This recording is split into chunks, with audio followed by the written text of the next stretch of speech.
Welcome to our fourth facilitated committee meeting. And my engagement will be with you tonight. I'll be present at the public information meeting, and then I'll have one more meeting with you on the 12th of July. So the success for tonight is to get through the evaluation criteria that have been done in kind of a matrix evaluation, because we had people that were supportive of their scenarios, and that was, for example, a horizontal line, and then we did the matrix evaluation criteria, which is a vertical line. So we're slicing and dicing and mixing people up on different ways in order to provide that accountability that two or three of you mentioned in previous meetings going forward. So we'll have those presentations of the criteria.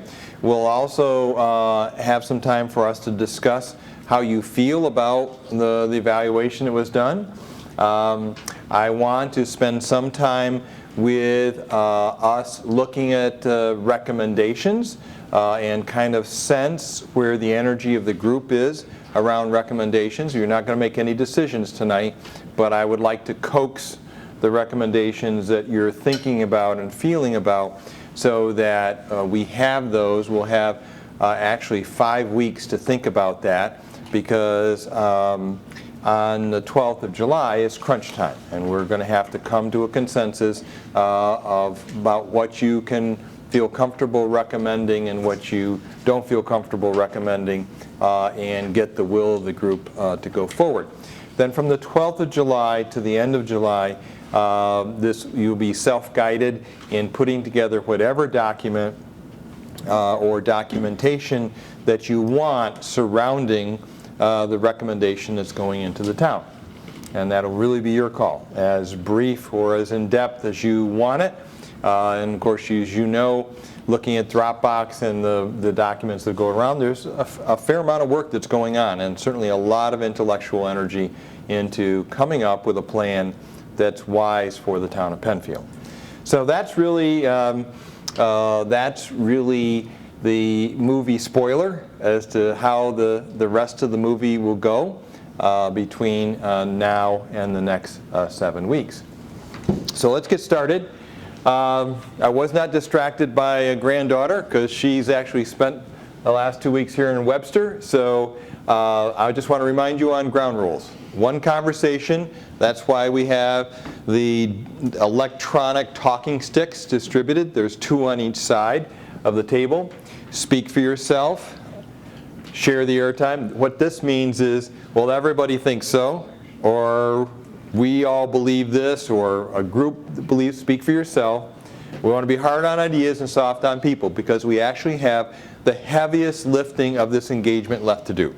And the last thing we need is for people to wound each other.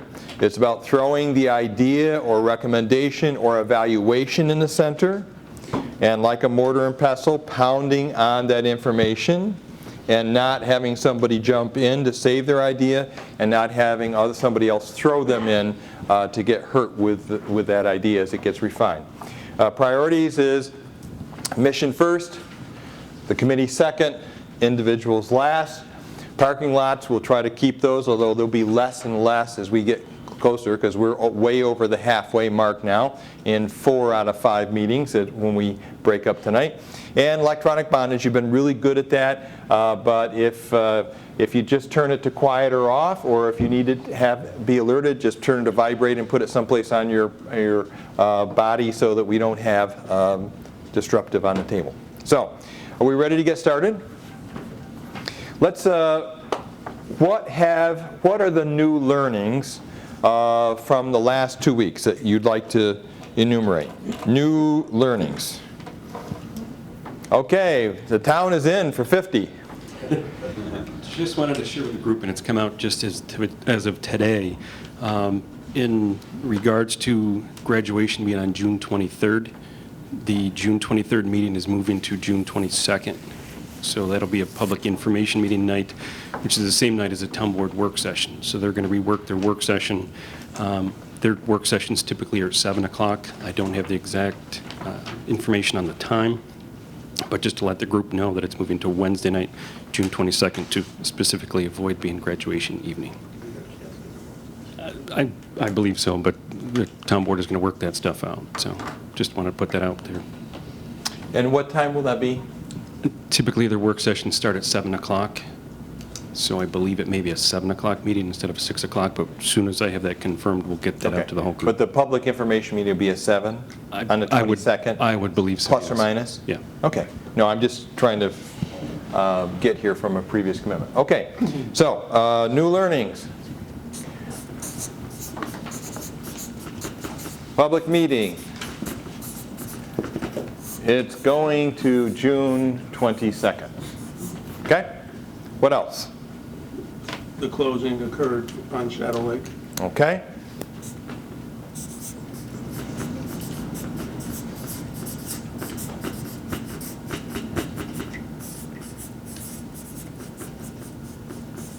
What else?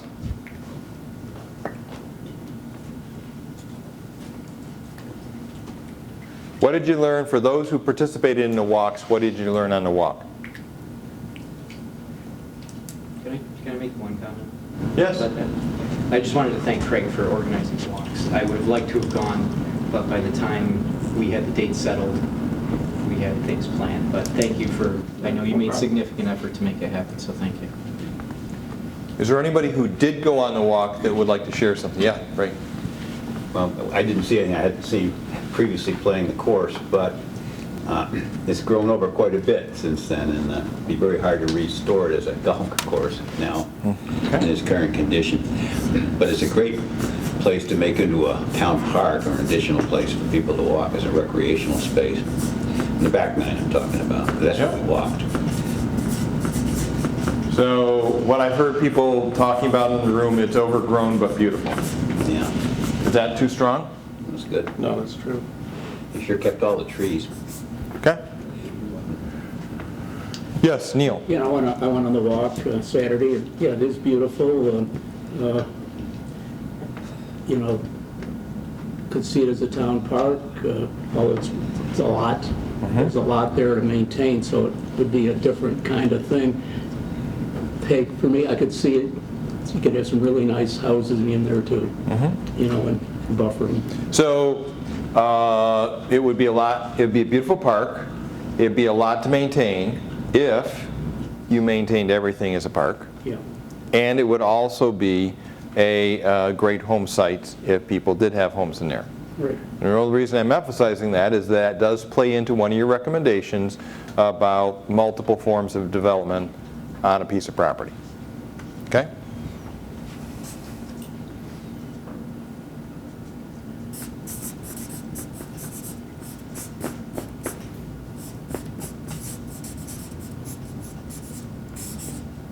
Okay? What other learning? Yes, Jim.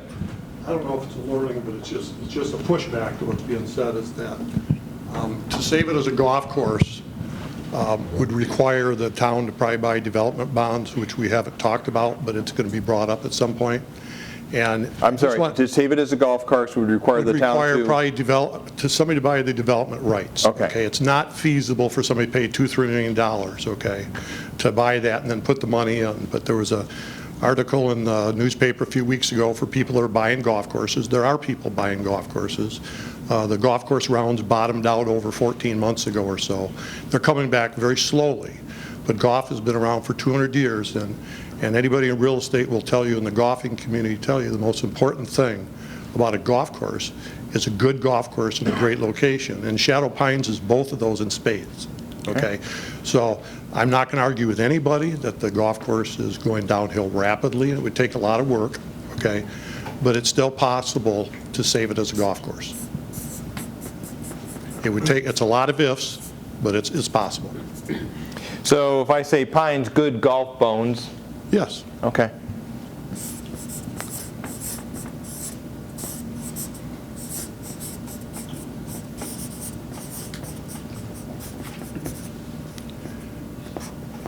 Okay. And then I have one more thing to share with you. I was told two things last night, so these are going to be contradictory. I was told not to talk too much, let other people put forth this, but one of the documents I dug up in my thousands of pages of research, I've shared with a few people lately, and they're saying, you know, you got to share this with everybody. So I'm just putting it out there for people to look at. It's basically, I took 4 pages of thousands of pages, but it's basically 4 pages of the DEC application for mining and reclamation. Okay, and what I did is I just highlighted a couple areas. There's a lot of stuff in here, okay, but if you look on the first page here, if Zach can scroll down, you'll see this has, the very top page. You'll see the first page. Those are DEC stamps on the application from Dolomite. Not every year is there, but 1984, 87, 203, 208, 213 are there. So both old and new owners. And then if you go to the next page, I can't really read it. Well, can you zoom in a little bit? The couple places that I've put red next to, I don't know, okay, there we go.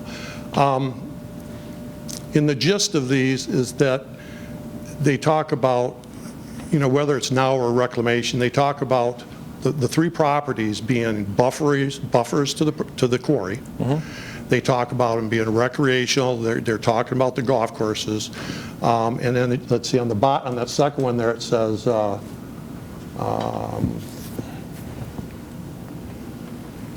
guess that's not it. It must be on the next page. I can go on the next page. Now, Jim, this was the document that you distributed to everybody, right? No, no, the document I distributed, I probably should have, I would have if I'd have thought about it. Okay. No, the one I did was basically the town publications when they were doing the moratorium. Yep. And then there was one document at the very end, which was from the New York State, you know, how you do zoning, you know, how you do master plan. I just took the summation out there. Okay, so the new learning, because everybody else has the document you submitted, the new learning is this highlighted document from the mining permit.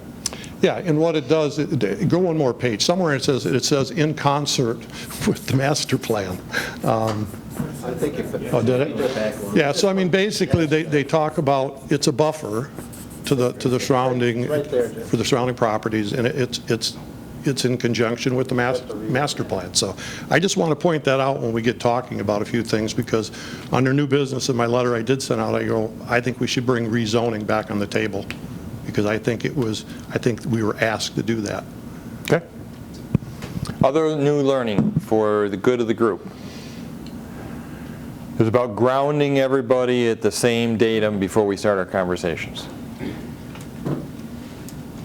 Any other new learning? Yes, Sam. I don't know if now is the right time or if we're going to talk about it in more detail, but a key new learning was the financial estimates prepared by the school district, which at the highest level, it seems very likely that development of Shadow Pines would lead to several $100,000 per year in budget shortfall for the district, which would have to be closed either through increased school taxes or budget cuts. Okay. And the district just sent answers to questions that I sent last week on Friday. They sent answers back today. I haven't been able to review them in detail yet. Okay. They gave you good answers, though. Yeah. Okay, Neil? It's very good. This morning, Bob Peterson and I met with the town finance director, and you know, like at 4:15 today, she sent something back that I think took the same assumptions as to, you know, how 255 units, you know, the different assessed valuations, so many units at this value and so many units at that, took the same assumptions the school district made, and then kind of just using current tax rates said, well, here's what the county would get, here's what the town would get, here's what the town special districts would get, here's what the fire district would get. So, you know, we'll get that loaded up through staff. Yeah. Okay. But so, I mean, I think what we've got now is, if you put those two things together, it's like, okay, if you build the 255 units, assuming this, that, and the other thing, here's annual taxes to the school district, here's annual taxes to all those other entities. So, Okay, I great. think we're getting that picture. Excellent. Yeah. Zach? I just need to speak. Whoa. Sorry, downstairs. For anyone talking, because Tom Rocco is listening via his phone and through all the microphones, anyone talking really has to use a microphone tonight. So if you have one near you, use it. If not, ask for one that's nearby. Thank you. And Zach, just mention how directional those are. That Jim makes a good point. As you can see, I'm talking directly into this. Over here doesn't work very well. So you have to really point it right at your face, okay? Okay. As they say in improv, bite the mic. Okay. Who's next? Yep. Bob? I didn't plan to do much speaking, but I have a question about the school, about the school board estimates. Do they include or do they leave out the state aid and revenue from sales tax, which... So what I'd like to do is postpone that, because I expect that there'll be some robust conversations about the school, and that's one of the evaluation columns. Yeah. Okay. Any other new learnings that we have going into the meeting? I'm leaving at 6:30. So we'll put that up first. That's there's a very important Suzuki viola concert that Dr. Piper has to attend. So. Okay, that's it for that. Let's go to the matrix and let's put education up first. And recognize that I had budgeted, because there's 8 columns, Zach, I think? 8? Yes. I had budgeted 4 minutes apiece. Education really is a evaluation-rich criteria, so it probably needs a little bit more. But we just have to understand in order to make us come out around 8 o'clock, we need to average 4 minutes apiece. So if we're going to take double that time on the report out of education, then we'll do that. I've also allowed about 30 minutes to discuss all the evaluations, so it isn't just that time. So once everybody gets through and you can see the whole buffet table set, then we're going to have everybody weigh in on how those evaluations work. So who would like to lead on the education evaluation? So I prepared something that Oh, we got to get your mic. So it's on the screen, but I thought I would read this just so that people who are viewing the video after the fact have both video and audio. So just thanks to the school district for developing the financial impact. It's a good starting point. I sent a detailed set of questions on Friday, and we just received the answers, but I haven't had a time to read through them yet. But based on the memo that was sent Friday, it appears that the development proposal from Ryan Homes, which we were looking at as the baseline, would not generate sufficient tax revenue to cover the increased district costs, yielding a budget shortfall of between $675,000 and $1.9 million annually, according to the school district estimates, depending on whether the district accommodates growth through additions to existing schools or builds a new school. The budget shortfall would have to be eliminated through some combination of program cuts and tax increases on existing district taxpayers. I think it's likely that the estimates contained in the memo somewhat understate the true cost of accommodating the growth. The estimates only evaluate facility construction and salaries and benefits. Other cost categories are not included. Skimming through the response that we just received from the school district, it looks like those additional costs could easily be $200,000 to $300,000 annually, getting us to almost $1 million annually in increased expenses if they add on to the existing schools. Also, there's the issue of potential increase in overhead. As this development happens and other developments happen, eventually we're going to have to add additional support services and administrators. But this estimate looks only at this one in isolation. The final thing that I look forward to working with the district on is trying to understand better what happens if we have fewer than 306 students. Some of the other proposals would be mixed use. We wouldn't hit 300 students, and how would that affect these calculations? They have one scenario in the response that we received today, and so we can take a look at that and come back at the next meeting or in the interim and send something out about what that impact would be. Okay.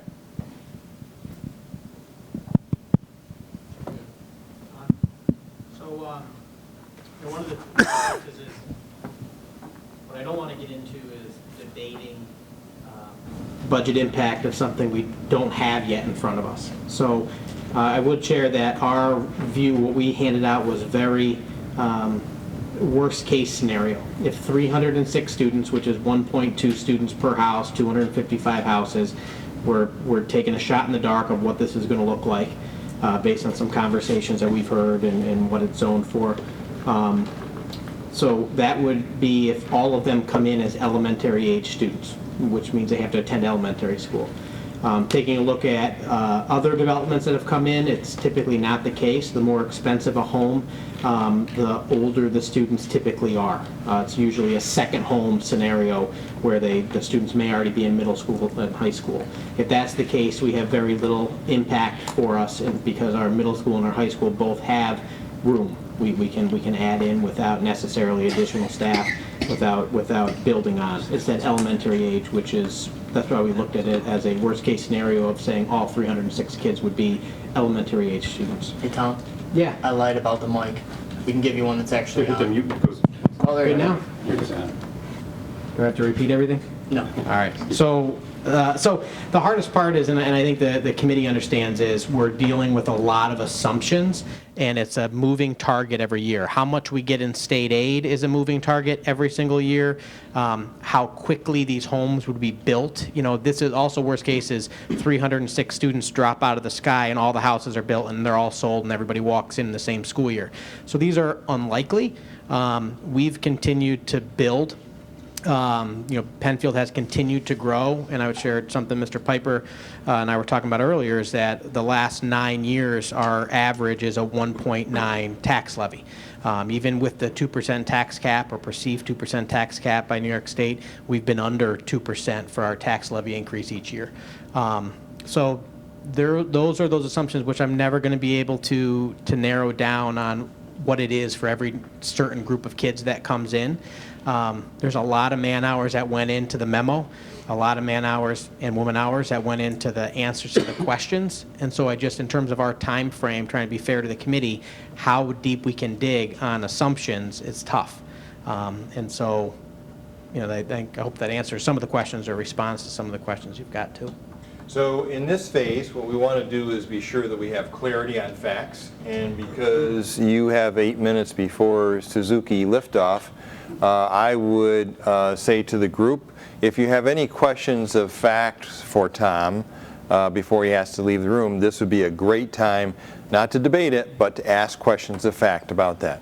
And so I'm going to start off by saying, so what I think I've heard you say is on an average, you get about 1.2 students per household. So we use an independent study. Dr. Seversky, we've presented his work at school board meetings. He's reviewing and doing another sort of enrollment data study for us, internal. The most recent draft that we have just received, we haven't gone through it yet. It hasn't been presented to the board yet. But I would tell you that it's a little bit more. It's a 1.26 basically, but we're sticking with the 1.2 average per household because that's what it has been looking. Well, you can usually cram in 600ths of a kid, can't you? Yeah, they're small. Yeah, They're okay. small kids. Okay, so what I understand is if that ratio came true and they all materialized at the same time, all units and all 306 kids, we have an answer as to what that would mean from a capital cost. Is that true, Sam? Is that what the response? Well, they included capital costs and salaries. Yeah, and salaries. Okay.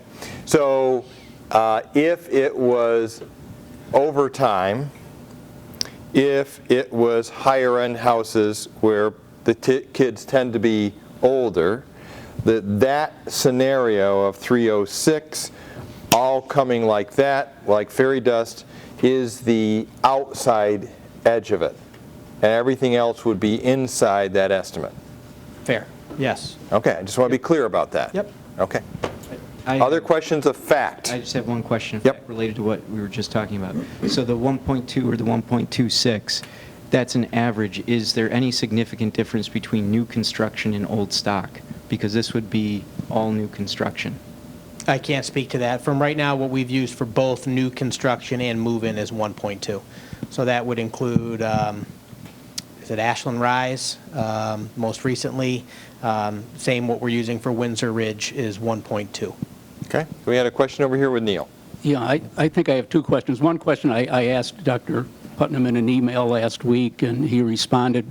But my question was, okay, you know, we've got a universe of taxpayers in the district, and of those households, or however you want to call them, how many have kids?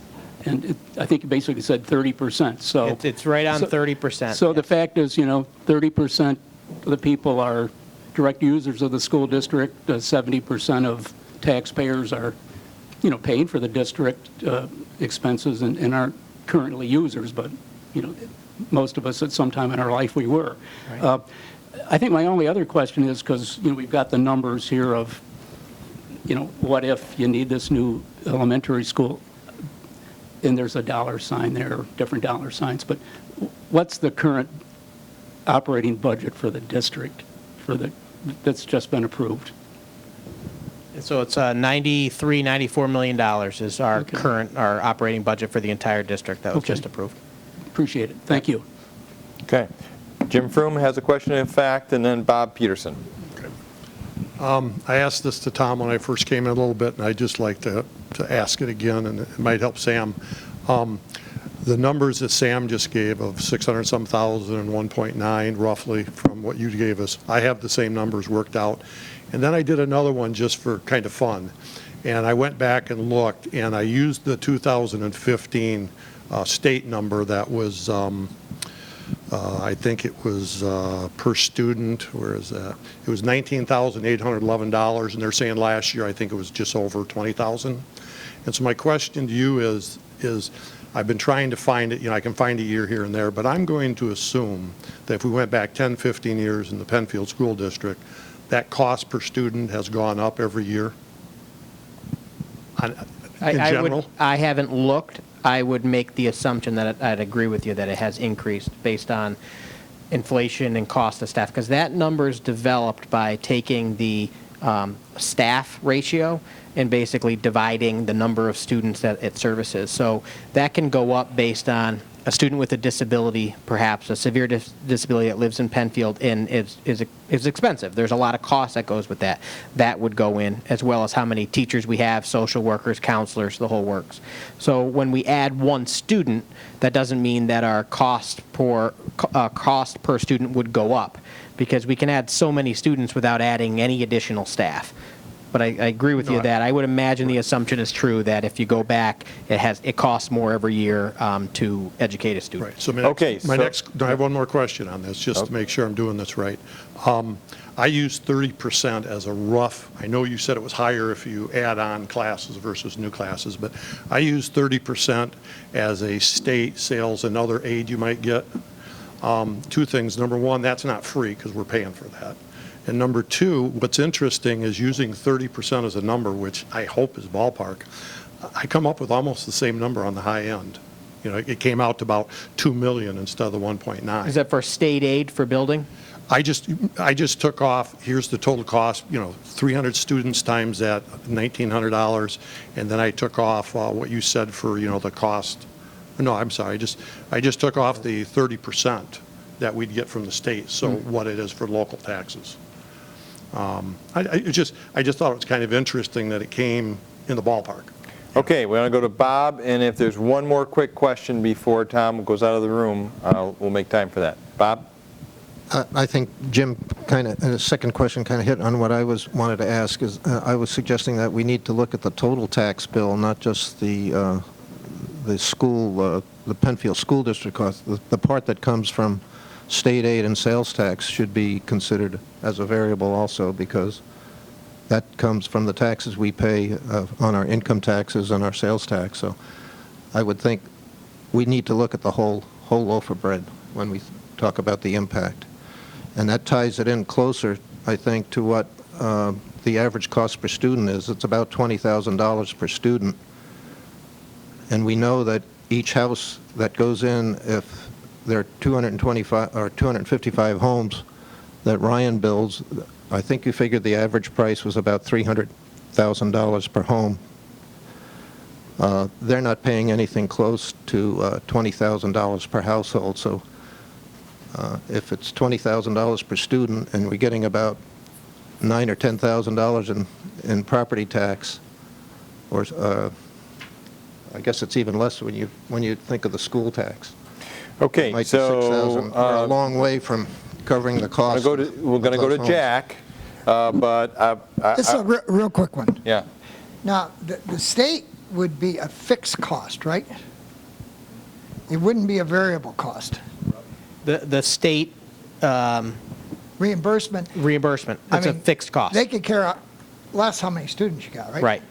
So I think a couple of things is we get state aid, all right? So that's one piece. The other piece is in the reference in the first memo is the aid we get from building new construction versus the aid we get for building additions onto a school. So the cost for building a new building is about 40% the state covers. We get aid back on it. So if it costs $100, we're actually spending $60 of public tax dollars in the state, which I agree is also our tax dollars. That's how it works in New York. Is pitching in the other $40. If we do additions, the aid rate is much higher. And that's why in that first memo we talked about instead of looking at building a new school, we'd be looking at additions if necessary. I would just, from my own personal opinion, not Yeah. to be debated, would rather just stay with property taxes. I think they're more relevant. Well, we're gonna sort through that. I mean, that's the whole purpose of. And I wasn't supposed to say that. That's okay. You know, as we get closer to the end, the energy and passion that people have for where they think that the recommendation should be will bubble up, and I respect that. And we're going to have to put that all into a high-energy stew and see what comes out of that. All I would say, Bob, is I wonder about your assumption of $300,000 a house, because I thought one of the documents that came around said that the cost of the 250 lots was in the 225 to 250. Did I misread that? Yeah. I mean, at least what I know from was 250 to 350 and 350 to 450. For the house? Yes. Or the lot? The house. The house. Okay. So Ryan would charge, if it was or whatever, what I'm working on is Ryan, is Ryan Holmes in terms of conversations that were Okay. had with Ryan prior to moratorium committees, just of us Okay. trying to figure out what it would look like. Yeah. The rough plan was 155 on the front nine at 250 to 350, and 100 houses on the back nine, 350 to 450. Okay. Again, we're working on, we needed to pick a number and go with it so we could run some assumptions and numbers. Okay. Well, I guess I was trying to do some mental math Yeah. about the numbers that have been thrown out, what the Pines was worth from a development perspective, Yep. and divide the number of houses in that, and that didn't add up. Right. It seemed to me like there would be, because of the market value, were going to be much more expensive houses. But you folks are way farther into it than I was. I was just doing simple engineer math. Okay. Tom? I'm going to step out, just like with anybody else. John's here to answer anything. If you have other questions based on the memo that we shared or with the follow-up questions that were shared out at about 4 today, I don't know if everyone got a chance to see their emails. I'm fine if you want to email. We'll do our best to answer. The hardest part is we run into this wall of assumptions and trying to, how deep can we go? Sure. Without really knowing everything. So. Yeah. And really the charge for the committee was to think through all the issues. Yeah. It was not to come up with a business case that was watertight in 2 months. And I think that's, it was to think through all the issues. And so that they're informed when you make a recommendation or recommendations. Absolutely. And as a public school system, our job, we can never say we're closed. Our job is to accept everybody in and find a way to do that will also be fair, equitable, and fits the need for the tax base. We have a 9-year average of 1.9% increase in our tax levy. We're going to continue that with our current board. That's our goal, is to continue to keep our tax increases as low as possible and do the best job we can for our students. One of them being my 9-year-old who's getting ready to play his viola recital great music teachers at Cobbles. So I'm going to Great. step out, but Thanks, John's Tom. here. Thank you so much.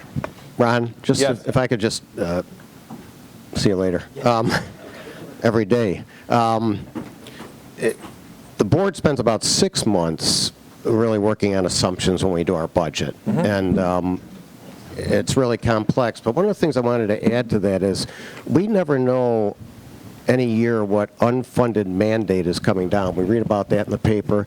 Right now, 20% of our expenditures are unfunded mandates, so about $20 million. And you read about them in the paper every day. There's something else that will come Yes. that we have no choice on. So that's why our assumptions sometimes are harder some years than other years. Yes, I certainly appreciate that. Okay, so that's the end of the education. That's it for the whole night? No. Talking about education? No, that's the end of the report out of the evaluation criteria. You've given the report, Tom's given information. So now we're going to go, yes, Jim? Just one last comment as it relates to the committee that's been doing the work and also for the school district. When we're referring to this, we have to refer to it as single-family detached housing. It's not just, and I know the committee's working on that perspective of it. I'm just thinking more for the public's perspective when they're reading it and looking at it in the final product. So obviously, these numbers don't apply to things like townhouse development or Yes. other things like that. So when we're doing the final product, we should refer to it, and both the school district as well, refer to it as single-family detached housing. Okay. Okay. Because it's zoned that way. Well, it's regardless of the zoning. It's just that they're working on, and they understand that it's single-family detached, but I think for the public's viewing, when the time comes to review the document, Okay. they've got to understand that it's single-family Good clarity. detached. Thanks, Jim. Okay, who's next on the evaluation criteria? It's good to have some order, don't all jump up at once. Well, in terms of responses that I got today, I have information for consistency with the town plans, infrastructure, and quality of life. So if any of those groups want to take the next turn, that's fine. And then after that, there are Who'd like to do criteria for groups. 100? It's engineer humor, which is a contradiction in terms, Bob. Okay, go ahead. Yep. That's consistency with plans, I guess?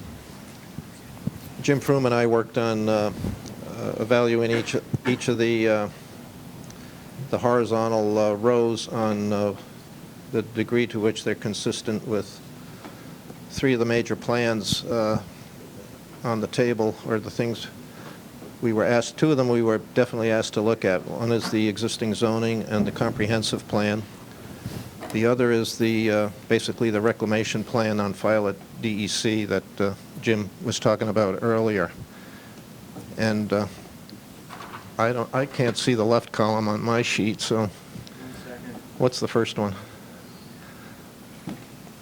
The first 2 are open space, as I recall, and the first one is Shadow Pine remains as a golf course. Got to help me here, Zach. I can't. I'm getting there. I need to get them to match up.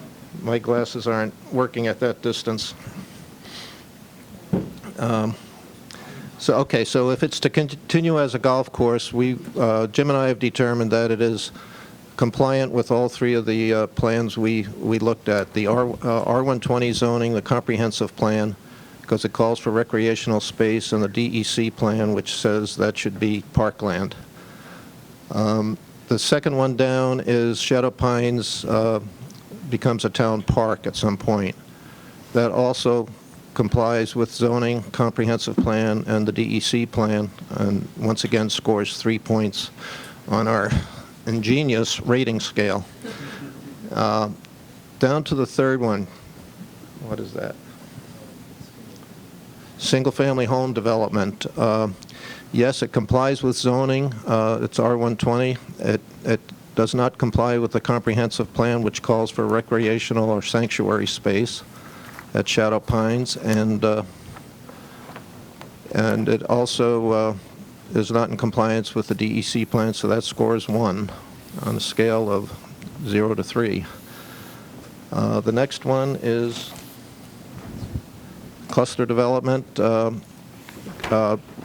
That does comply with R120 zoning because it's single-family detached homes. It's, once again, doesn't comply with the recreational aspect of the comprehensive plan, nor does it comply with the town park aspect of the DEC plan. Scores 1. The next one down, as I recall, was mixed use, and we felt it complied with neither and scores a 0 because it would require a zoning change from R120 to mixed use development, which is in the opposite direction the comprehensive plan is headed. So that's a 0. And the final one on the list was Shadow Lake remains as a golf course, and that does comply with all 3 of the plans and scores a 3. And 3 out of 3 is not bad. Okay. Questions of facts for Bob or his group? Could we go back to the DEC plan? And I don't know if that was fully fleshed out, what you were talking about earlier, Jim, just so that we can have the details behind, what the criteria actually. I had asked Zach to put that up, and it's up in one of our folders, and what it represents is the quarry has to file a plan for the use of the mined land and as part of their permitting. So we're not discussing the operation of the quarry, but in this plan they describe the land that is northwest and south of the quarry. At the end of its life, the quarry will become a lake, and that the land to the northwest and south of the quarry would be parkland for the benefit of recreational use of the townspeople. And indeed, that this is in fact with their master comprehensive plan for the town of Penfield. So we felt that this is a significant piece of planning, and I guess there's nothing in the law that prevents Oldcastle from selling the property because it is definitely zoned for R120. But it surely represents a break of faith with the community, and represents that they're not living up to their commitment to have good community relations with the town of Penfield. I feel it's worth doing something about this at some point, maybe approaching Oldcastle directly, maybe having a publicity campaign. I don't know. But Jim and I felt that this was really an important part of the aspects of the life of the quarry. And even the Dolomite and Oldcastle viewed this as the future use of the land is to be recreational in aspect. And I must say that Oldcastle, by the date stamps, has filed this plan 3 times since they purchased the quarry from the Odenbach family back in 2000. So this should not be a surprise to them. Okay. So questions of fact, Sam? Yes. So I think it came out in emails of your group, Bob, maybe not.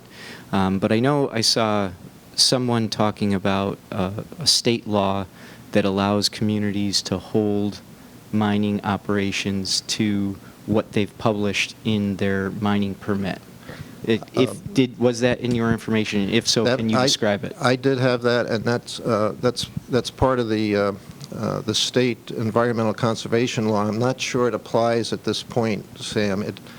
It applies, I think, and I'm not sure because I'm not an attorney. Maybe Neil can help us. He might have background on this, but it states that the power to enforce the reclamation requirements lies with the local government. But I believe that's when the reclamation permit has been granted. So then the town of Penfield has the ability to enforce the reclamation process to go according to the plan. So I'm not sure it applies now, but the spirit of the law is there, yes, I think. Help me, Neil. Yeah. The state DEC has total jurisdiction over the mining operation and the reclamation plan. Yep. The town, if it's being impacted in some adverse way, can step in and say, hey, we've got an issue here that has to be resolved. We would most probably work with the DEC office to do that. Back in the day, before 1982 or whatever it was, we did have total control over those quarries. Yes. We don't anymore. We had letters of credit that were overseeing the day-to-day activities of the quarries. That is no longer the case. Let me clarify. I did speak with Steve Army. He finally got back to me from the DEC, the Region 8 specialist for our quarry. And he indicated that they have no legal jurisdiction over the Shadow Pines or Shadow Lakes property, that their jurisdiction is strictly over the quarry, which is bounded by Whalen, Atlantic, and 5 Mile Line. That is absolutely correct. Yeah, okay. And that's why, when you're, and I'm not disagreeing with your I'm saying with your we're process. breaking the spirit of the law here. What I'm saying to you is the only jurisdiction the DEC plan has is over the quarry. Yep. If whatever happens to those two properties on either side, and God only knows what it'll be, but whatever happens to those properties outside of the quarry, it's going to have to be a modified reclamation plan that recommends whatever it is that's going to happen with those properties. They're just showing you what it is now. Every time they go in to get an approval, they're saying, we have golf courses here. And they have golf courses there. So that's what's being approved. Jim, it's more than that. They showed plans for a walkover from the quarry to the Clark House area. These drawings and architectural plans go back over the years. There's reams of references to the 2 golf courses being a buffer zone between the residences. I have never seen that plan. Jim and I've been there 37 Jim and I years. were down there in February, and So we need to move on. Are there any other questions of fact regarding the evaluation was done? We're going to go first to Jim and then to Neil. Okay, I just want to say that with respect to the mixed-use proposal, obviously there are some challenges with respect to rezoning that might be required for mixed use. But one of the possibilities under what we called mixed use would be, in fact, the continuum of care facility, which would not require a rezoning. So I just wanted to make that point, that we shouldn't necessarily give that a 0. Thank you. Okay, Neil? Hey, I'm not sure it's a question of fact. I guess, you know, the text that was up on the screen, I didn't read it as being outside of the mining. You know, the reclamation plan is talking about how you're going to reclaim the area that's actively mined. So, quite frankly, I read it and I think that's talking about the 4 boundaries of the quarry itself. And I don't think it includes Shadow Lake or Shadow Pines. And I don't think DEC would say it ever included Shadow Lakes or Shadow Pines. So really, I am one who would, when it's time to say so, I would object to putting in this mining permit as a criteria that's relevant for the evaluating our projects. I mean, okay, that's my point. So I want to. We're morphing into discussion, and we're going to have that at the end of all the criteria. So, questions of fact, Jim? Yep. I will supply documentation that's referring to this with the whole 425 acres. It is absolutely referring to all the property, not just the 200 acres of the mine. Okay. Okay. So I think. Yep. Tom Rocco is asking.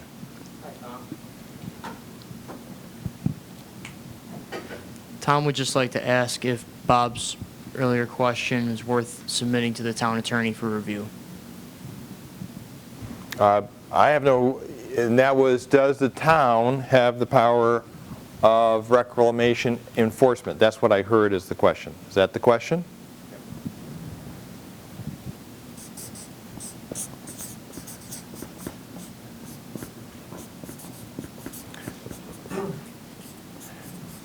Okay, is that the will of the group to submit that? Is this about this? Okay.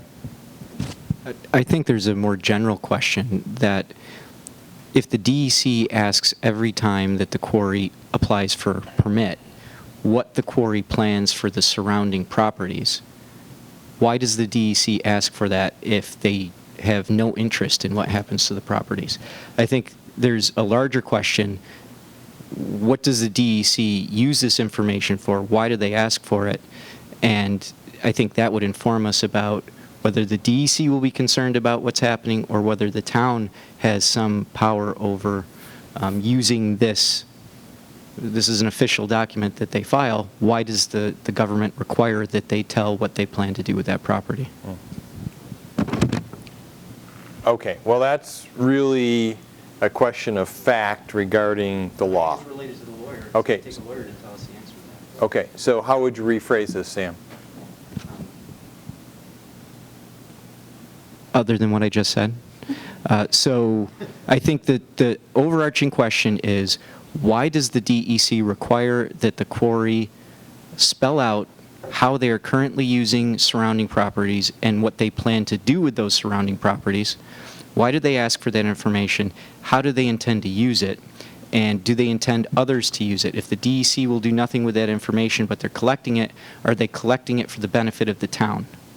And what would the town be able to do with that information? Okay, so can the town staff take ownership of those two questions? Okay, great. Can I add one just to that? Another question? No, well, it's kind of, in a reclamation project, who requires the bond?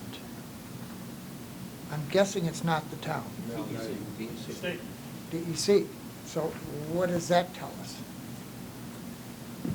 Well, no, it's really an excellent question. It's an excellent question, but here's the problem. We are following a rabbit hole Right. into the quarry. I think we need to go back to We took the Sam's quarry out of, yes, we are. Yes, we are. We're following a rabbit hole. I'm not going to let you shut this down. We are We have following been rabbit being hole pushed into away the- from this the whole time we've been doing this moratorium committee. The point is, we need to understand what promises have been made to the citizens of Penfield about Shadow Pines and Shadow Lake. They have filed this for 30 years, telling us that it's going to be a golf course, it's not going to be developed for anything else. They have plans of a distant future showing beautiful parkland. We need to know if this has any force or if this was just something pretty that they put on a piece of paper. And it's relevant to Shadow Pines. We are not going down a rabbit hole of the quarry. Nobody is talking about shutting the quarry down. We're talking about holding that company to what they said they were planning to do with Shadow Pines. And your two questions get at that, don't they? Yes. Okay, so we're going to, rabbit hole. well, that's the difference. We have an opinion. Okay, so we've got. I'm going to make a point. Perhaps the moderator should not be making statements that characterize what's going on in the committee. That's my job. My Making job. characterizations of what Sam, people are saying? Sam, you're out of line here. You've had way more airtime than everybody else in this room. Now, your questions were well. Has anyone else raised their hand and not had a chance to talk? You are driving this process, and I think you're driving it in a way that is not appropriate. Okay, so let me check that out. We're going to stop the process here. We're going to do a process check because we're trying to get this done by the end of July. What is your unvarnished opinion of how this conversation is going? I'll chime in. Go ahead. I've got to be very honest. Initially, you know, I would love to see the land, state parkland or a golf course, and I was hoping it would be, but was really leaning towards the reality that it wouldn't. This information, I agree with Sam 100%. I am behind you 100%. So what would we do differently in this conversation? I think we need to have the questions answered. No, we got the questions. We got them on tape. Those two questions are good questions. A, does the town have enforcement issue, and what is the expectation of the DEC? The issue that got us started was Jack said, I'd like to go further into the bond. Okay, so we're diving down into the operation of the quarry. And the supervisor and the town board gave us really clear direction about recommendations for the pines and the lakes.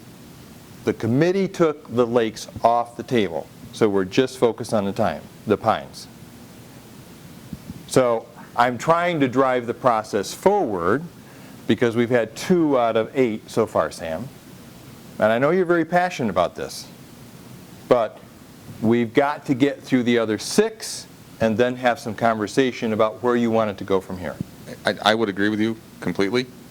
However, even the town representatives, and correct me if I'm wrong, weren't completely aware or completely knowledgeable, if that's a fair statement, of these documents and how the ramifications, what they're going to play into our recommendations.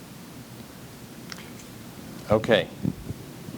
Jim, quickly. I will make it very short. The very first meeting, nobody knew what was going on, and some people were more vocal than the others, some people stayed down. You had 5 things up on the board that we were going to maybe talk about, and what we ended up doing is we took rezoning off that board. And then somebody said we can't talk about a golf course. And you, I believe, just said the first meeting we took Shadow Lake out of the equation or something like that. Okay? It's very clear. I sent documents to last night to everybody, if you read them. It is very clear that the town wants both golf courses to be considered under the same circumstances. Because they do not want, if something happens, I saw an email today about somebody said, well, what if Shadow Lake fails? Well, then you're right back here in 5 years. If somebody thinks they can get more money for the property, okay? In the thing I sent out yesterday, this problem was talked about in 1966 in the middle of the population explosion, okay? So this is an issue I believe we need to talk about, and there's a few people on this committee that think we're going down, we're putting more emphasis on other things than what's really the gist of what the town asked us to do. Okay.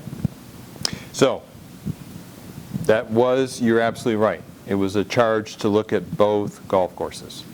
But you remember, I think in meeting 2, there was no passion for the lakes. I have passion. But as a group, Jim, there was no passion. Okay. And so I've announced it 3 times just to see where the passion of the group was, and nobody said, no, we must talk about that. I believe what we talked about with Shadow Lake was that we made the assumption that it would continue to run as a golf course. Yes, you did. And that was where we left it. But in our charge to the town, it was make a recommendation for Shadow Lake and Shadow Pines. It was. So, even though we gave the assumption that it's going to run as a golf course. It's not was, it is. Right, correct. So I mean, that's my only point, is that all we said was it's an assumption that it's going to stay a golf course for the time being. We didn't dig into, should it be rezoned, should we, buy Absolutely right. Those are still on the table as part of our recommendations. So we've got looks like from Tom Rocco would like to speak. And Tom just wanted to weigh in and say that the conversation going on just prior to the process check, he did feel that it did warrant more discussion. We were not out of line as it impacts Shadow Pines residents and future development. And again, restating that a legal opinion would be helpful for further discussions as well. Yeah, so we've got the town staff has owned actually 3 questions, because Sam, you had 2. And we've got this one up here to start it. The question is, are you interested in, Jack's question was about what are the details of the reclamation bond? Did I understand that correctly? That's correct. Okay. Is it the will of the group that you want to submit that to the legal counsel as well? The only reason I say that is I used to insure the DeWitt, and they closed some quarries, and we provided bonds for them. And I knew it wasn't for the town of Stafford or anything like that. It's the state. Okay. So is there support for that or not? Repeat the question. Jack asked about the details and the requirements of the reclamation bond. What are the expectations?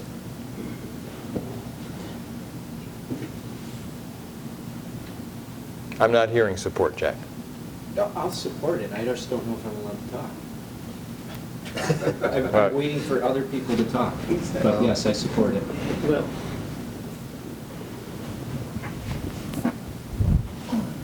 yeah, I'm not giving legal advice. I'm retired, but yeah, I'm familiar with the mine land reclamation law. I represented applicants several times. What I stated before, the reclamation plan is only talking about the 4 walls of the mined area. And DEC's purpose is to make sure that's not just left as a public danger or unsightly mess. And so, my view is DEC's jurisdiction is only about the area that's being mined, the quarry. doesn't have any jurisdiction or interest outside of that, and anything that anybody says or thinks the applicant said outside of those four walls has, I don't think is a driver of anything except what you try to make out of it, or you believe it's sane. Okay? So given that input, we got to move on, okay? I know, but what he just, So are we gonna- the lawyer told me when I talked. Okay. So Just one quick question. So do we want to ask to check this out or not? That's my question to the group. Okay, if you want this question on the reclamation bond checked out, please raise your hand. Okay, so that's the fourth question to be checked out with legal counsel. Is that neat? Okay, thank you. Can I ask? Yes, Craig. When we ask the question, could we ask if the attorney's opinion is that the DEC has say about not just Dolomite-owned property adjacent to the quarry, but all non-Dolomite-owned property adjacent to the quarry in terms of what's done with those pieces of property? Makes sense. Okay, so that's the fifth question. I don't know why. Because they're talking about their property. I ask that because I think it's important to see if Dolomite has less opportunity to develop a piece of property than an adjacent neighbor that has a piece of property like on the corner of Atlantic and is building 80 houses there. Do they have less right than those people to build those houses? Okay, who's next on the evaluation criteria? I'll go next. Thank you. Maybe traffic will calm us all down. Maybe it won't, I don't know. All right, so my committee of one, this is a very high-level traffic assessment. I don't have nearly enough data to do anything detailed, so it's going to be sort of judgment, so bear with me. I'm just going to run through my notes here. Open space or recreation, the traffic impacts are likely to be negligible, similar to the traffic generated by the golf course. More evening, weekend random arrivals during non-peak hours. Park with athletic fields and trails. Overall, the park traffic will likely have a greater impact on afternoon and evening and weekend area traffic patterns. Specifically, the intersections and the park entrances and the adjacent roadways will be impacted the most. However, downstream intersections will see an increase in service near the beginning or end times of events. This traffic combined with the prevailing conditions may reduce the level of service at those intersections. There will likely be short-term delay generated at or near the start and end times of any events. Impacts to area roadways and intersections are difficult to determine without a more thought-out plan, which is what I said, this is very high level. And it really will be driven based on where the entrances are and what kind of development there would be. So again, athletic fields, things like that, where you're having scheduled events like the town hall here, that can have impacts, just like they did here at Jackson Road. I combined development for single-family detached residential and for the cluster development because from a traffic perspective, it's not going to be much different. Again, it's very dependent on where the entrances are. This kind of development will have significant impacts. Be a high likelihood of significant impacts on Route 286, Clark Road, Whalen Road, Huntington Meadow, and 5 Mile Line Road during peak and off-peak periods. The increase in traffic will likely bring increases in delay to volume to capacity deficiencies and will likely have safety impacts for residential and local roadways. Entrance location proposals may precipitate a need for improvements to existing roadway infrastructure that include widening at intersections and longitudinal segments. Most likely to be impacted are the intersections of Whalen Road 286, Whalen Road, Clark Road, Huntington Meadow, and Clark Road 286, and to a lesser but not insignificant degree, Whalen Road and 5 Mile Line Road and 5 Mile Line Road and 286. Developed for mixed use. Well, that's true, but it's still going to have impacts. Again, it's difficult to assess without more detail on what the mixed use would be and how it would be developed and where those entrances would be. So this is, again, very high level. The impacts would be dependent upon the size and use. For example, office space will generally generate an increase in AM peak periods. but the impacts would be defined by the specific use, how many employees and what shifts. We had discussion about retirement residential. If that's an assisted living, again, we have staff coming in and out during peak hours. It would be dependent on those things, and I don't know anything about that, so I would presume if it's something like that, you'd be talking about a couple hundred employees in and out daily. Those are all going to compete for volume space on the roadway. The development impacts, again, will be on the same roadways, 286 Clark Road, Whalen Road, 5 Mile Line Road, Huntington Meadow. All of them will see an increase in traffic likely. And again, these kinds of developments may precipitate a need for improvements to the existing infrastructure. Certainly, these would be most likely be done by the developer, but it will still have short-term impacts on whoever is adjacent to those improvements and then long-term impacts to the community. Continue as the golf course operations. That one was the easiest one. The impacts would be similar to past conditions. I went through that pretty quick because I know we're short on time, but does anybody have any questions for me? Yeah, what questions of fact do you have for Dan? Just an observation, when you were discussing the intersections that you talked about Huntington Meadow and Clark, did you also take into account Huntington Meadow and Panorama Trail itself? I didn't in this, but yes, I would consider that, yeah, absolutely. Okay. Any kind of development in this area, I think Huntington Meadow is definitely going to see an increase. It's already a cut through. I can't imagine that you wouldn't see a significant increase on that roadway. I have a question. What is the current assessment of traffic? So if we have a starting point, a benchmark to say whether or not our roads are congested to begin with, then we can make a better estimate and assumption on whether or not we're actually going to be able to handle this excess traffic? That's a fair question. I'm going to look to Mark a little bit for actual volume data. Again, I didn't do a level service analysis on any of these roadways. Because I don't have that kind of information. I can tell you just judgment and anecdotally what I think. We did provide in the Dropbox some of the current traffic count data we have now. This shows what the state counts are in the area. Obviously, they don't have Huntington Meadow on. There's a state road, but those are basically the average annual daily total, so the average number of cars you have traveling that road per day in those segments there. We have it for the county, and then we have it for the town. Actually, as most recent as today, we did put traffic counters out on Clark Road. If anybody saw the little strips they went down this afternoon, just to get a baseline, is not knowing as we go forward, but at least just to update the numbers we have. We've counted Huntington Meadows, and I don't know if that's in there, but on our website as well, we have all the counts that the town has done. We basically get an update from the state annually, and we get an update from the county annually. As the town, we can put out the counters as needed. We don't do them on their roads, but Clark Road, we did put them out today just to kind of get a new update of what today's baseline is. Do we know how these numbers look against averages, or I don't know what these numbers. I mean, we have the Route 286 corridor study that's dated a couple years, but that did project out to 2015. Obviously, that's Atlantic Avenue, the impacts down there. It does show up peak hours. It operating as it goes. Numerically the same as like the schools, A, B, C, D, E, F. Most of the day it operates in a B. The peak hours it operates in an F.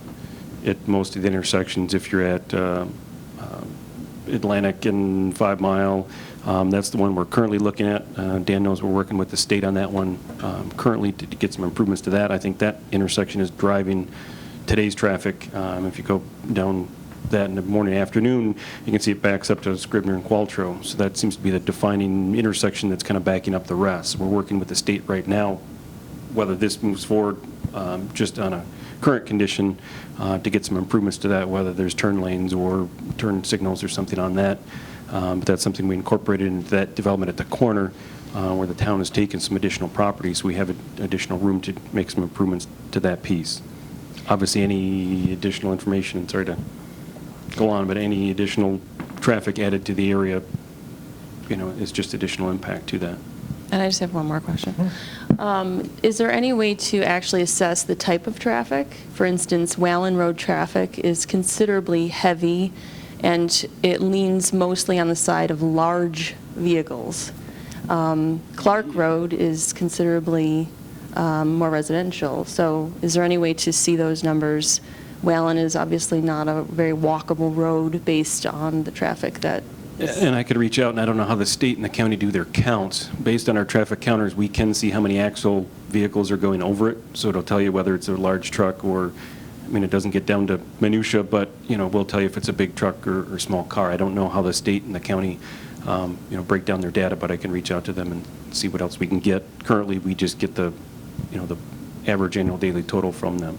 But our counts, we do break it down individually, and we can do that for Clark Road and report back to the group.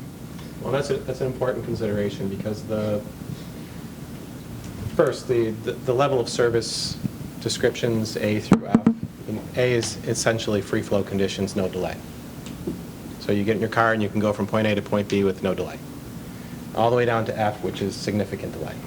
So in all of these scenarios, all these development scenarios, you're going to see an increase in delay at all these locations. Can I quantify exactly how much? No, because I don't know exactly what's going to go there and where those entrances are going to be and what those travel patterns are going to be. I can make some. That's beyond the scope of this committee. Yeah, I mean, I can make some assumptions, but I'd just be spinning my wheels on that little traffic thing there. But I mean, traffic, we have new development all over the community, so that's an ongoing effort. Same with impact to the school.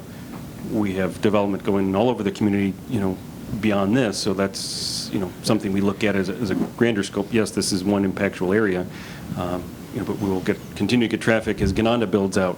Even if it's not development in this community, we've seen a huge increase in traffic on 286, 441, the east-west corridors. As Wayne County builds out, we've seen a huge amount of traffic coming from there. So even if our community is not developing or we take measures to make more parklands, open space areas, the traffic is still coming in or going to other areas. So that's other kind of outside influences. And one of the other things that I would add, and Ray pointed it out, because I remember you said that at the last meeting, is that 5 Mile Line Road, you guys work some magic there, it'll never be widened. I wanted to ask you, you have an A to F rating on all the various roads that we do have. Where are they now? That I don't have. That's something that, again, that's a lot of analysis to come up with that. We have the 286 corridor study. I don't have a 5 Mile Line corridor study. That's something, I say, we're taking counts now, just so as this moves forward, those are some things maybe we take a look at and, have updated as we move ahead. But the other thing to keep in mind is when you talk about that, you're not giving it a rating for a 24-hour period. You're getting a rating for a 15-minute or an hour period. We speak in terms of peak hours. Peak hours are exactly what you think they are: morning commute traffic and afternoon, evening commute traffic. Those are your peak hours. And peak hours will vary from roadway to roadway depending on the functional classification of the roadway. So whether it's a local road or it's a arterial or something like that. So, the numbers you have here, those are ADT. Yeah. So average daily traffic. That's not really telling you anything. What you really want to know is those peak hour periods, because the off-peak periods generally, my guess is most of these roadways would fall in B or A, categories. But in the peak hours, you're going to be into C and F pretty quickly. Well, they back up at the traffic lights on all the corners. It's really bad at Baird when you go up there. Mm-hmm. We took care of the problem with the traffic light at 5 Mile and Whalen, but it still backs up all the way to Baird when people are coming home at night. And it's all relative. In some areas you can have a level of service C that people think are awful. Okay, Jim has a question of fact. Well, it's really for the town. I lived on the Pines for 35 years, or at that location before the Pines was built. And to the best of my knowledge, from some of our research, I don't know the number, 286 or whatever, Atlantic Boulevard there has been mentioned a lot of times as a problem for an east-west. And to the best of my knowledge, nothing's ever been done to speed it up. And I can tell you that tonight coming out here, I couldn't turn on Atlantic tonight coming out here. I had to wait. The traffic was backed up to Whalen Road all the way to Clark Road, Qualtrough. And since this road is is north of the property, it's definitely going to be a problem. And I would like to know if I know the town's always looking at this. Has anybody come up with anything to figure out how to get more traffic through there? The roadway carrying capacity is fine.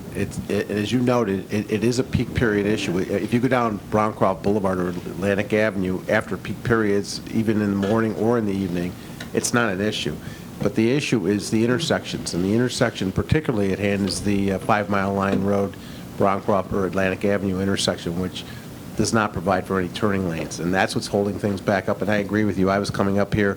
It takes me 4 minutes to get to work. Usually it took me over 12 minutes to get here, which is kind of out of character. But it is backed up because of that reason during the peak period. Certainly going west in the morning, it's backed up quite a distance beyond the area of development that's occurring right now. And then heading eastward, it was backed up from 5 Mile Line down to Clark Road tonight when I was coming in. So it's intersection improvements more than anything else, I think, at this point in time.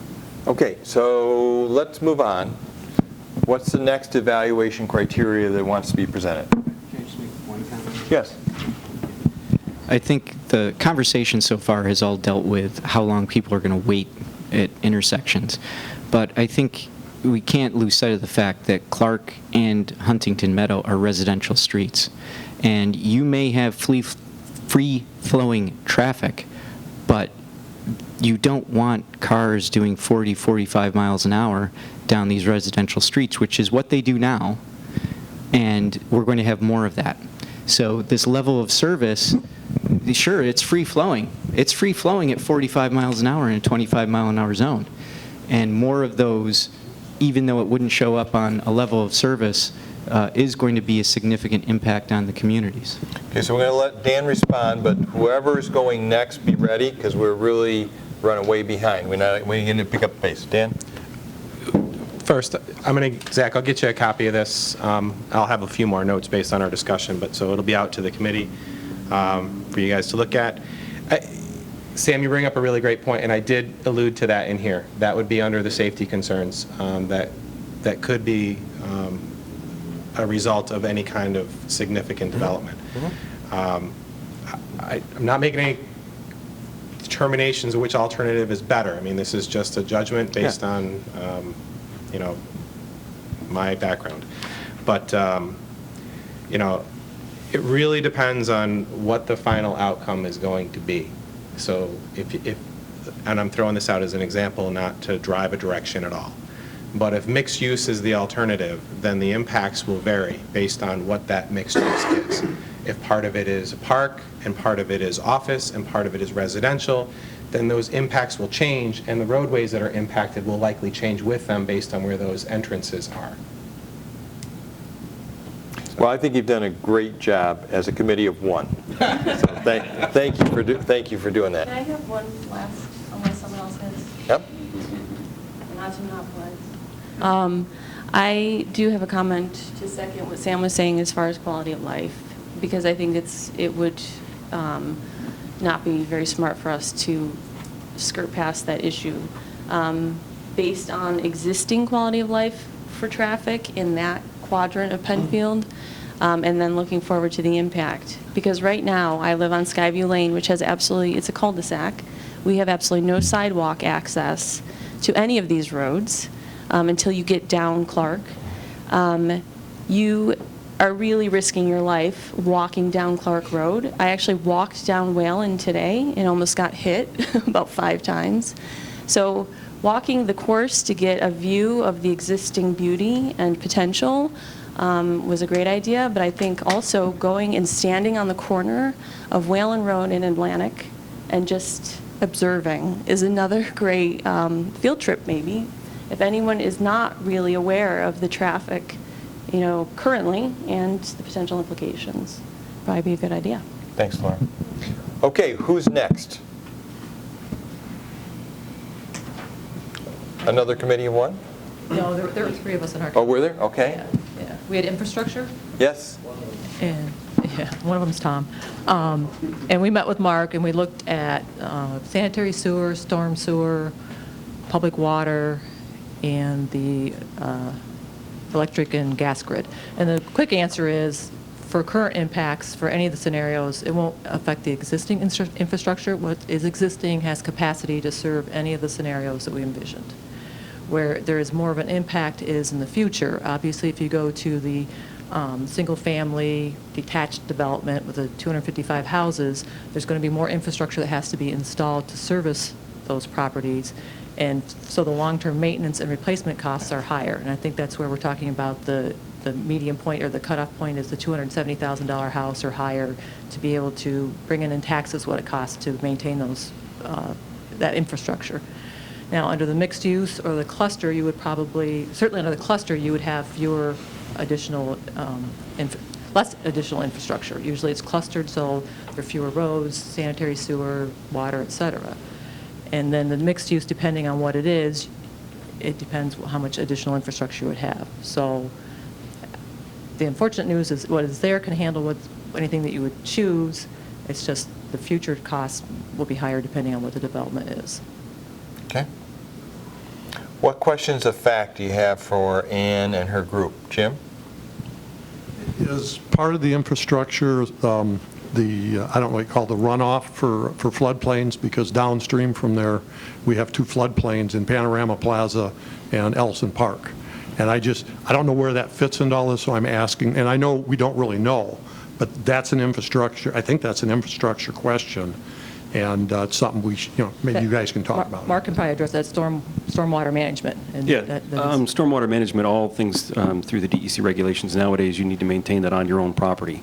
You can't let off more water off your property than it does today in its current condition. And actually, the town of Penfield passed in our design criteria requirement that you have to reduce that by 20%. So if there's a pond on the property that handles the stormwater today, obviously that would have to be increased exponentially or whatever to handle your development. So you actually would reduce the runoff that comes off your property. It needs to be maintained, controlled, and the discharge point. So stormwater is handled on your property. Sanitary sewer, looking at in the Shadow Pines part of it, we have 3 access points for sanitary sewer.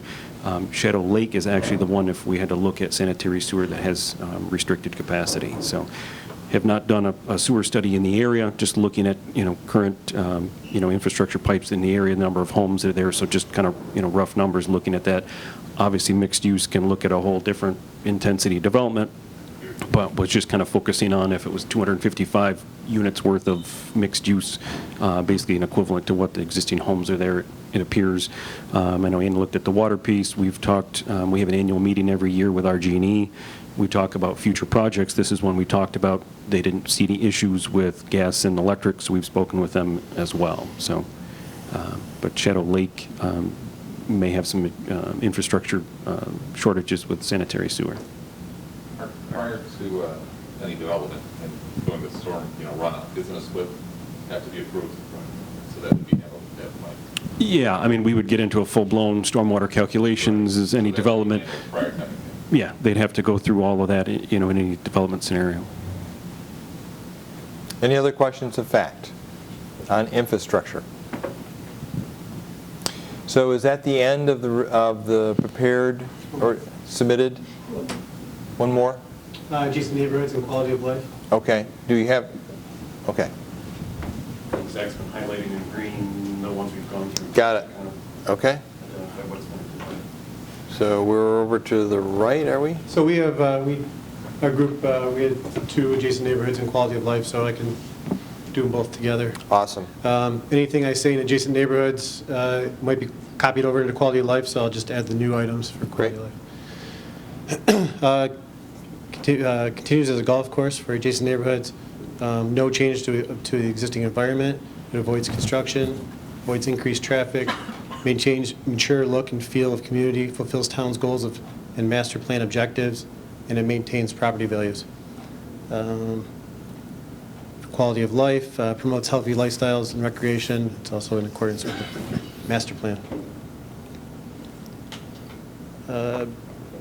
Open space park scenario. Minimal construction and recreation for families. Natural spaces open for hiking, running, and biking. Depending on type of park, could be a nuisance to area residents. Design needs to be mostly passive use, walking trails, cross-country trails, etc. For quality of life. promotes healthy lifestyle, and maintains character of town and community and draws new buyers to the area. Developed for single-family detached, 5 to 10 years of construction, increases traffic, loss of scenic views, wildlife, green spaces, loss of property values. Negative impact on community's health and wellness, decreases amount of green open space in the community, changes look and feel of the community, increases traffic, removes buffer to the quarry, increases students to the school. Developed for cluster, construction, increased traffic, some open space offset by clustering, abrupt change to character of homes, and loss of property values. Quality of life, negative impact on community's health and wellness, decreases percentage of green space, changes look and feel of the community, and increases traffic. Mixed use, again with construction, increasing traffic, not appropriate for business and commercial, not appropriate for multi or residential senior living, severe loss of property, quality of life, changes look and feel of the community, increases traffic, impacts usability of space, noise, and noise levels. Shadow Lake, no change to existing environment, avoids construction hassle, avoids increased traffic, maintains property values. Quality of life, no change to existing environment, avoids construction, avoids increased traffic, and maintains property values. Okay. Questions of Todd or his team for those 2 criteria? Jim?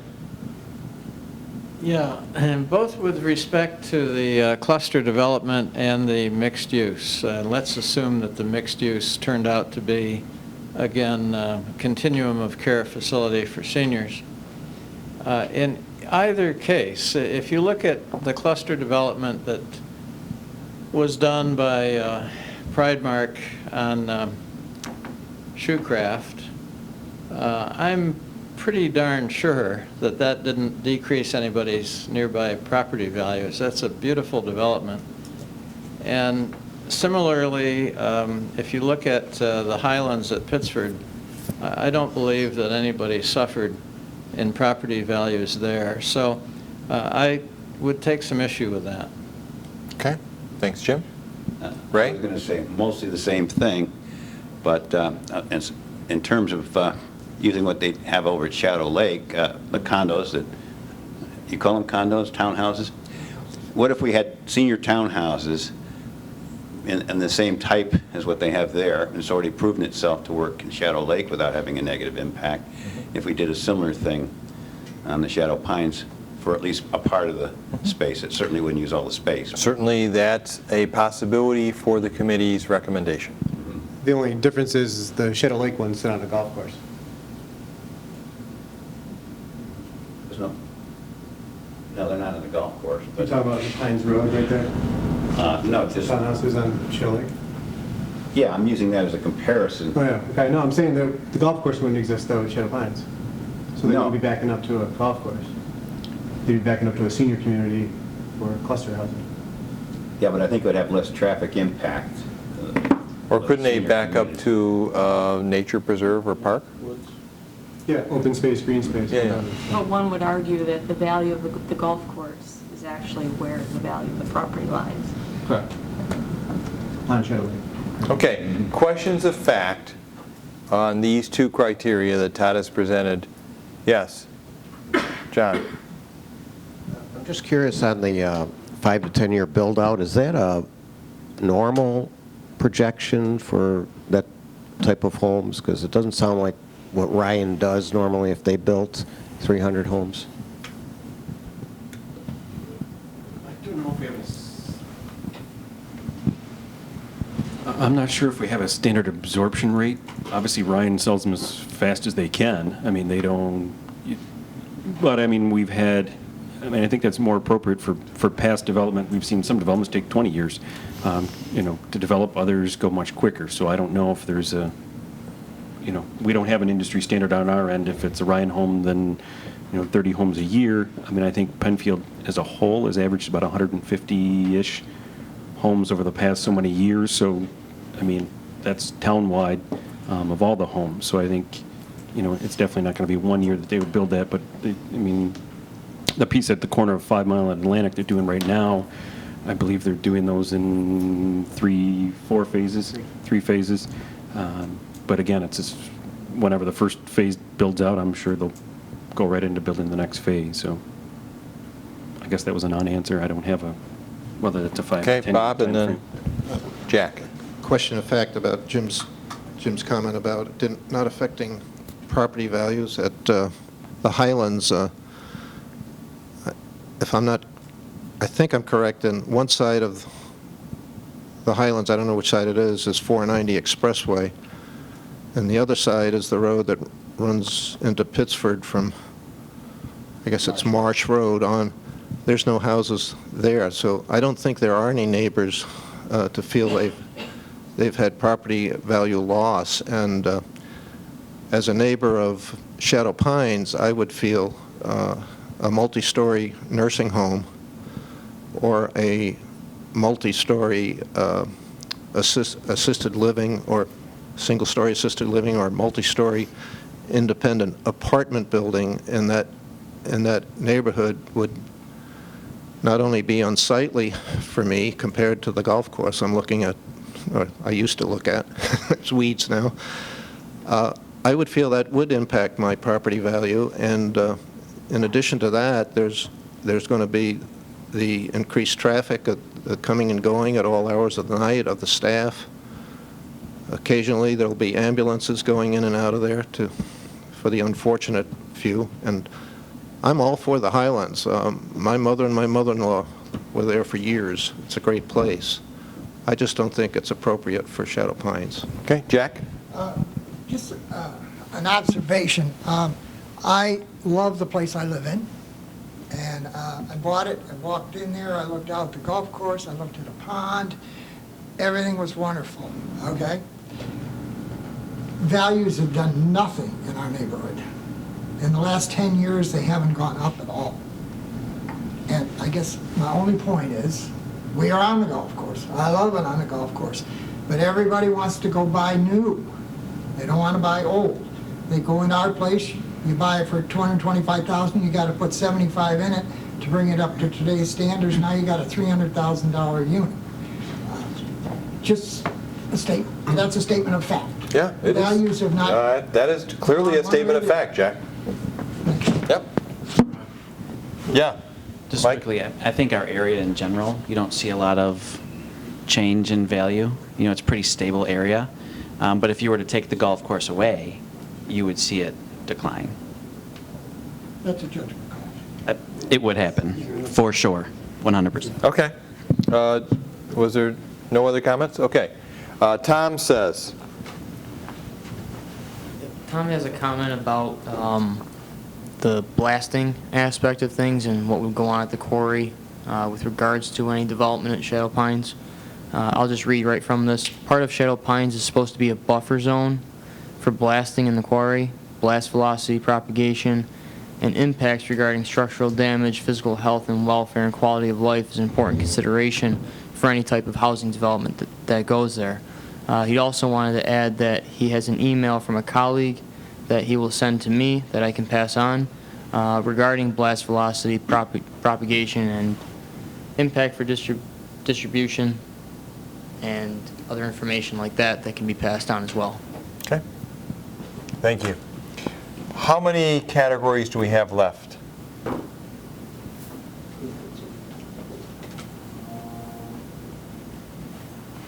Carrie was doing the environment and she's gone? Yes.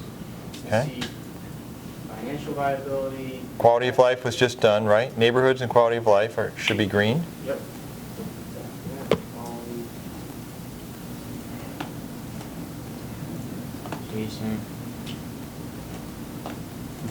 Infrastructure's done? Yep. Thank you, Zach. So environment is not going to be done unless there's somebody else who's going to report out for Carrie? Neither. Okay. So we have, are these the same two? Yeah, these, okay. Will you give them together? Rob and I, we're not ready yet. Oh, okay. We just got some data today. And we're expecting more data on Okay, okay. costs and stuff, so. So my preconceived idea was, and we're later than I expected to be, but my preconceived idea was to just open it up for process discussion about how do you feel about the evaluations that have been done. You've heard 5 out of 8. So how do you feel about them? Are we on the right track with evaluating each of those recommendations, or do you feel that there's a deeper dive before you be able to make a recommendation? Deeper dive. And deeper dive in what? Everything. Bob and they were working a little bit. I started, and I thought we'd get together today, but we didn't. I started doing the taxpayer and financial. I have a rough draft. It's not really presentable. I could read it and let the sparks fly if you want, but.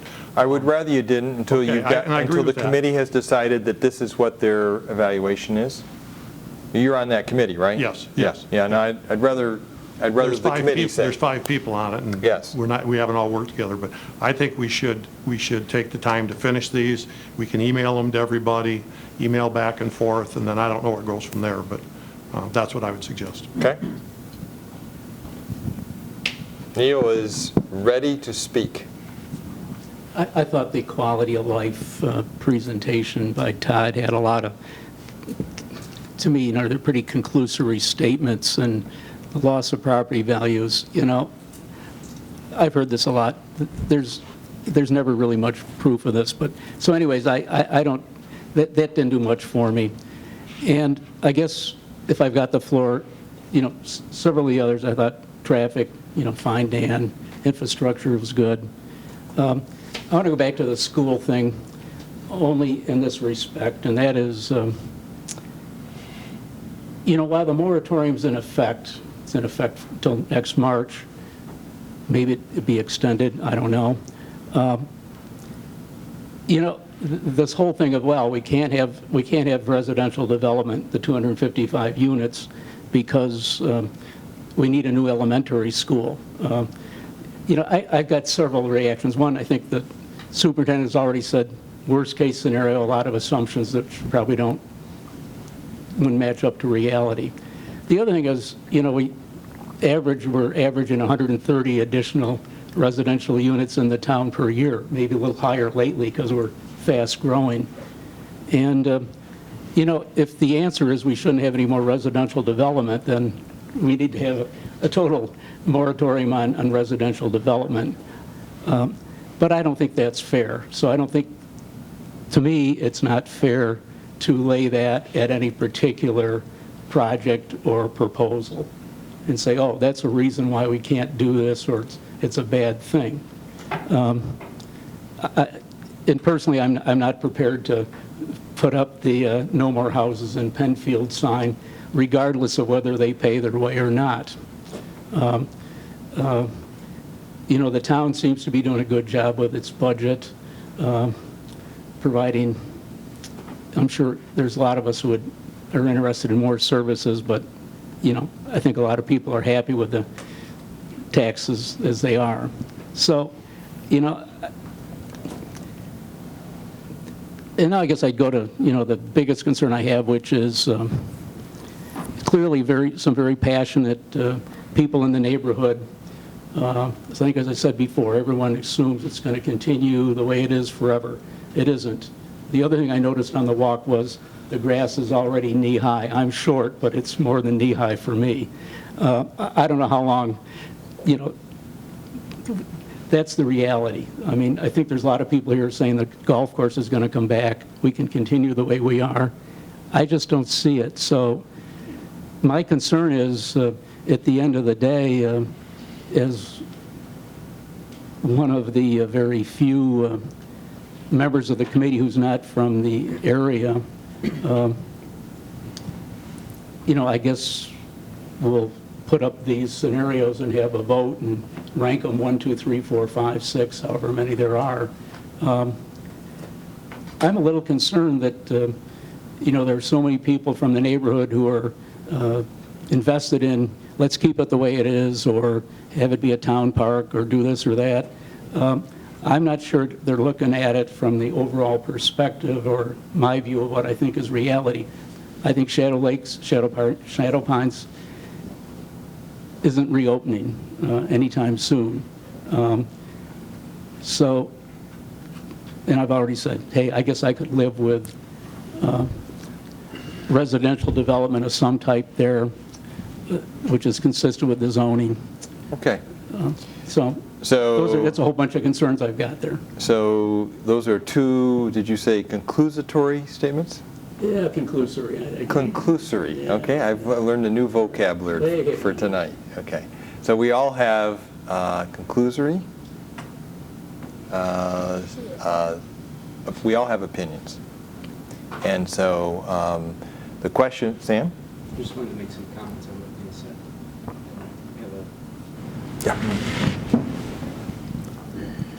I think the reason that I have been so focused on the spending in the school district is, I've said this before, but that is where the money is. The school district spending, the school district budget is between 5 and 6 times the town budget.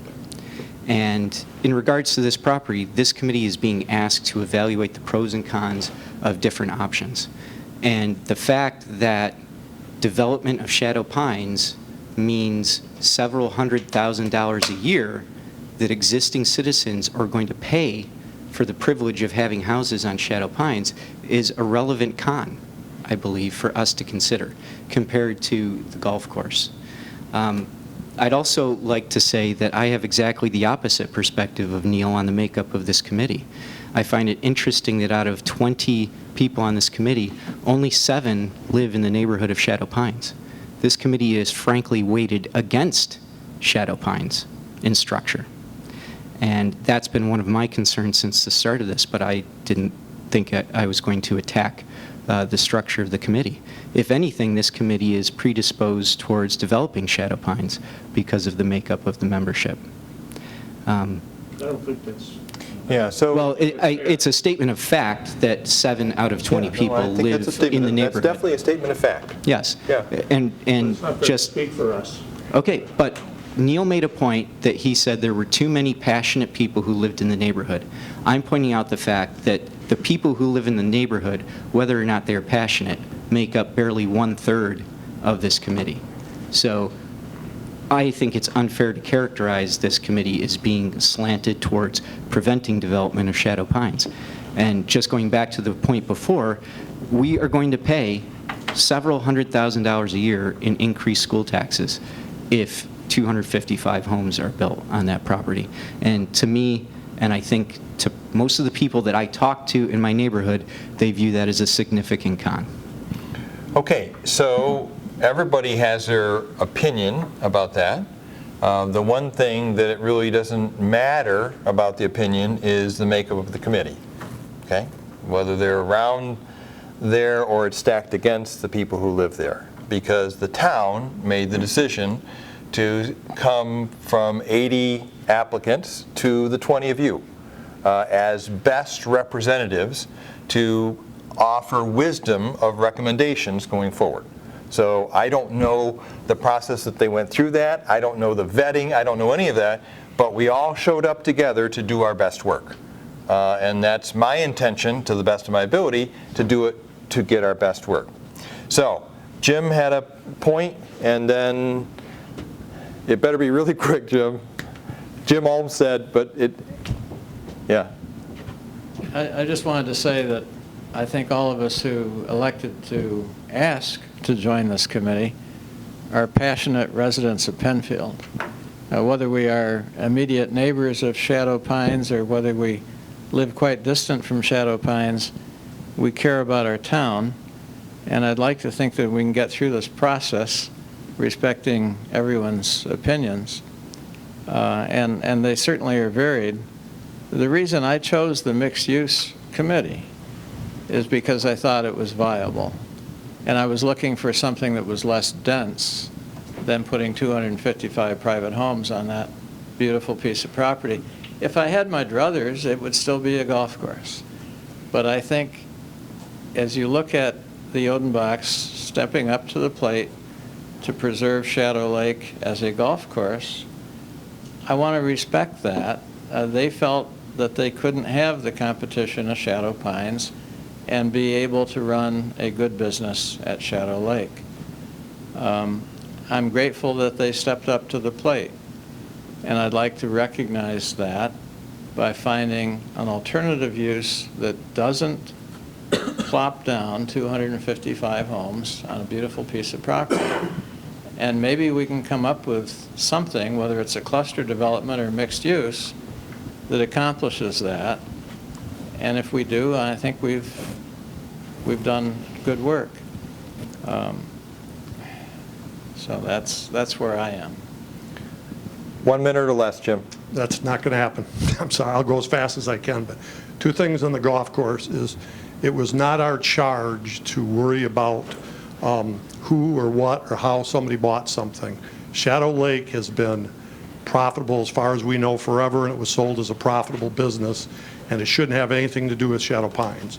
Number two, in terms of people saying it's, oh, it can't be. The layout is there, the greens are there, the traps are there. The golf course was built from a cornfield, and it can be rebuilt. It's not gone. Secondly, quality of life is important to us, and it was anybody that read what I sent you last night, that came from the town. And quality of life in Penfield, open space, vistas, is a big part of that. And for anybody, you know, we have people that live on the Pines that are passionate. We have people that live on the lake that they're concerned about their area, or maybe not. I mean, I guess they're not concerned because they're okay, and then we have people not.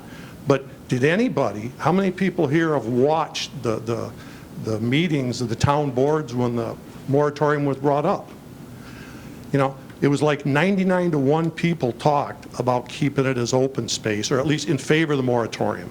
I didn't hear anybody talking about developments or mixed use, okay? So I think next week it's going to be interesting because, or 2 weeks, I think we're going to hear from the public.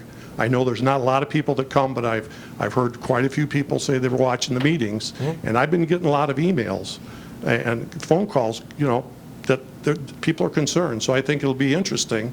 And I think for those of you who haven't looked at the history of what the town put out to us, they're very much in favor of open space, green space, vistas, quality of life. And for somebody to say that it's not going to impact the quality of life, most of the people, not myself because I was there first, but many of the people that bought houses on the Pines bought it for the open space because it was mature. Okay. It is now 15 of 8, and I would like to shift gears here to several folks. We need about a 5-minute presentation at the public information meeting to describe the work of the committee, because Tony is going to open it with a 5-minute overview. We're going to have the town staff provide a 5-minute overview, and we need someone or a couple of someones to present what is the process of the committee in developing the recommendations. Because obviously you don't have a recommendation now, you haven't judged on that, but there has been 4 meetings now and 6 weeks of work to get to this point. Do we have any volunteers to do that on the 22nd of June? You say to describe the process? That's it. To describe the process, because it is not about you defending the committee or presenting for the committee, because this is the opportunity for the people who are not on this select committee to have their say. Okay, so it's just about, here's why. Tony's going to talk about why this process has started. The town is going to talk about what are the facts around these pieces of property, and someone from the committee needs to describe what the intent of the committee is and what's happened so far. Why doesn't Tony do it? Tony, he's not on the committee. But he's just describing the process. He charged us with the process. It's just a thought. I don't think he has, because he's not in any of the 4 meetings, I don't think he would have any way to describe what's happened so far in the 4 meetings. I'd like to suggest that one of the town staff would do an excellent job of presenting what it is we're about because I don't think they have the same focused passion that is coming from the various groups on our committee. I think they do an excellent job of describing the work of the committee without the bias that some of us necessarily bring to the process. I was going to wonder why, as the facilitator, you wouldn't give a background as to what, you know, what we're charged with and then what you're going through to get us to where we need to be. Yeah, I could. It's not as powerful because of the process, because this is a citizens committee. It's not as powerful as if one of you or a couple of you describe the process. Yeah, I'm not sure the staff should be in that position. No, you shouldn't. We're here to assist. No, if there was no, if there's no volunteers, it's either me or we just scratch it from the agenda. And I'm cool with either.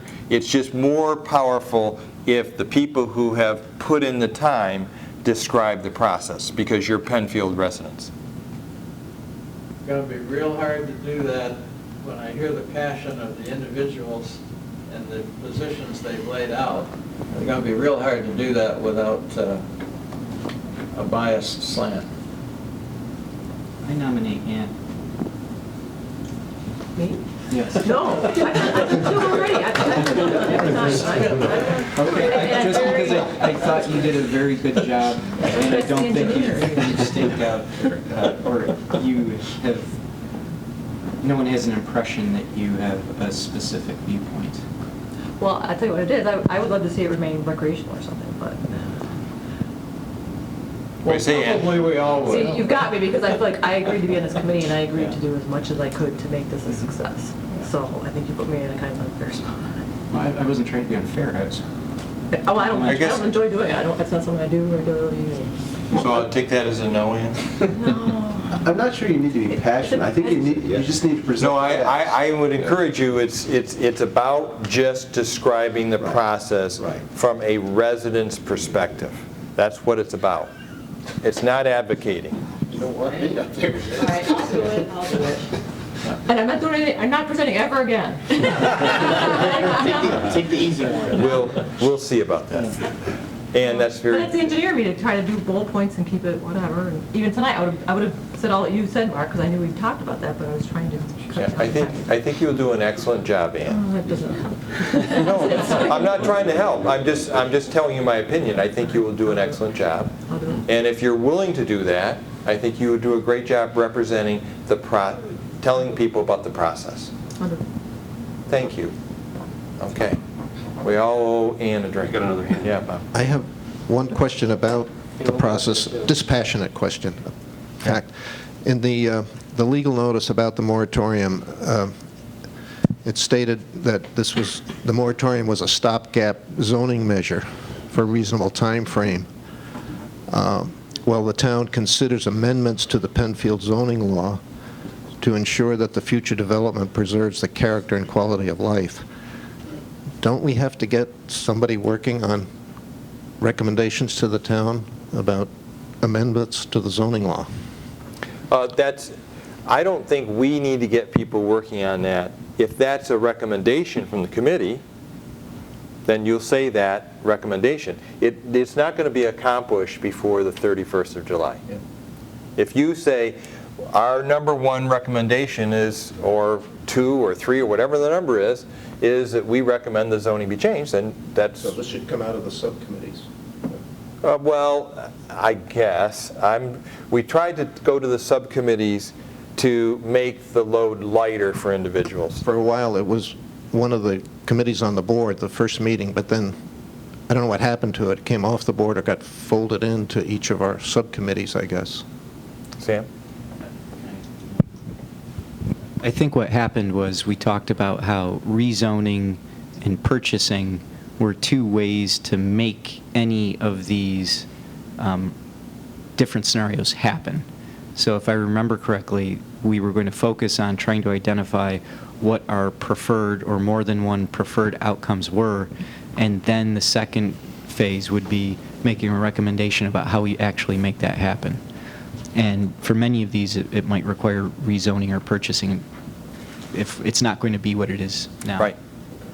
Can I ask a question about the 22nd? So what else is going to happen? Tony gives a discussion of the charge and graciously And then to agreed. the town. Agreed. The town is going to, town staff's going to give 5 minutes on, Okay. just to ground the folks in Right. there, what exists with those properties today. Okay. And then what? So town residents will say their piece and ask questions. I imagine some will have questions.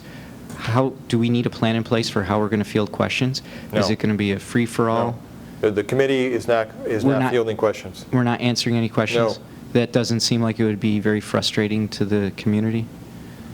Well, I think the town staff is there to answer questions about what's going on, but it's not, I would not want the committee to be placed in a position to answer questions before you've come to a consensus. That would be unfair to anybody. Our role is just to listen.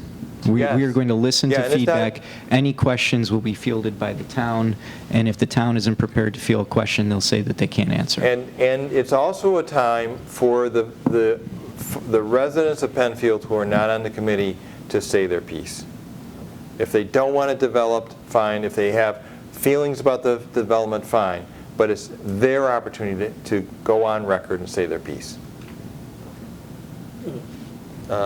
So we're going to Neil and then to Mark. I guess I Okay, have a- so well, he's got a follow-up, Neil. Go ahead. Typically, the town handles public information meetings, just an information gathering session. We're not looking and won't have answers to all of their questions on the what-ifs and the scenarios and everything else. So as Ron had shared, it's just an information gathering for the committee, hear what the greater community's thoughts and interests are as well. If there's questions of fact about something that we can answer of infrastructure or traffic or, base numbers or something like that, we'll share what we can. But it's just an information gathering session for this committee to hear, what the overall community's thoughts are.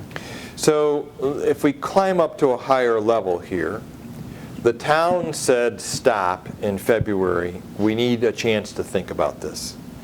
And then they said, we want to pull together a very diverse, well-represented committee across the town to give a recommendation.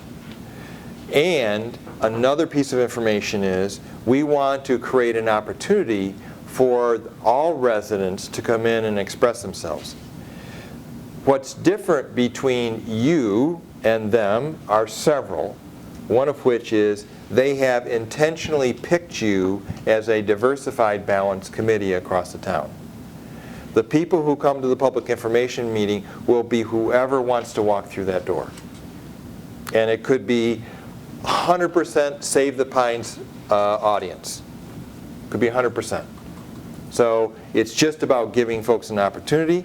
And if you want to come to that meeting, I think it would be a good experience to kind of see how people are going. But the town is not asking you to listen to the residents' input at the town information meeting and come up with a different recommendation. They're having their say, you're having your say. It all meets at the town board at the end of July in order for there to be another 7 months for them to make whatever decision of governance and legality of where they're going. I'm worried I might have just misinterpreted what you said. It sounded like you said that the public information session should not be used by this committee to alter... You don't have to use that. So why do we have to be there? No, I didn't say you have to be. I didn't say you had to be there. I thought I said you don't have to be there. I think it would be helpful if you were there because you'll be able to see that, but you don't have to. But the reason I'm asking is it sounded like you just said that this committee should not feel as though we should use information from the public information session to alter what this committee does. And my question is, if that's the case, why are we setting up an opportunity for this committee to listen to what the public has to say? I mean, the fact that we've set that up, to me, I infer that I'm supposed to listen to that information and incorporate it into my thinking. Well, let me try it again. Because you're a town of Penfield resident, you're welcome at the public information meeting. It is not the intention of having you go to the public information meeting so that you can reach a different conclusion. You're under no obligation to change your recommendation because of what's said at the public information meeting. You may, but the purpose of a select committee is to invite people with diverse viewpoints and locations in the town to come up with their best recommendation. So you may come. I don't want, it's not a mandatory meeting, but it is important for the town to say what is the 50,000-foot picture, what is the reality of those of the properties, and for Ann to say, here's the process we're in, so that the 23 of us can make a recommendation by the end of July. Is that more clear? Yes, Sam, I can help you out here. it was published as one of the committee meetings, right? So to me, that means the committee is supposed to be there. I guess I was wrong. This is completely independent of the committee, it sounds like. Well, I guess the question is, what is the purpose of this meeting? The purpose of this meeting is for the people who are not on the select committee, who are town of Penfield residents, to have their say. That's the purpose. But say to whom? I think that... To the town board. Okay. They're not speaking to the select committee. This is a public information meeting that Tony has been very clear. I will run the public information meeting. Tony. Yes. Yeah. Yes, absolutely. Not wrong. Yeah. Jim? I think it's real simple. Under our charge, they tell us what to do, and under resources, you're a resource. The public information meeting is the second one listed. Access to subject matter, town staff resources, town code, and existing relevant plans and studies. So that is a resource for us, and I can't imagine anybody wouldn't listen to it. Secondly, I don't know if this is possible, if you'd have the budget for this, but I would really appreciate if during that meeting we could have a court transcriber, just somebody. It's so hard to go through and look when somebody tells you somebody said something, and you're not there, you didn't pick it up. It'd be really nice if we could have a text of this meeting, so we could all review it very quickly or search on words. Yeah, that's really that's the town staff has heard that. That's really a town issue. So yeah, no, it's a request. So I want to be really clear before we leave this. Could I make a clarifying? Just before Sam and I leave this piece. Okay. I don't want anything that I've said to discourage you from coming to the 22nd. I don't want anything that I've said to discourage you. You're welcome on the 22nd because you're town of Penfield residents, okay? I don't believe it's a mandatory meeting, but you're welcome to be there. I'm not discouraging it at all. But I think that's the key point. What Jim just read from the charge was the public meeting is a resource of information that this committee can use, and I think was expected to use. That was always my interpretation, and that's why I asked the question, because that's very different from, well, you're a citizen of Penfield, so you can come if you want, but don't think that you have to use this in order to inform. No, actually what I said, Sam, is you're under no obligation to change your recommendation because of what you heard at the public information meeting. You may, but you're under no obligation to do that, because that will be 1 2-hour segment, and you will have invested almost 3 months in this. That's my clarity.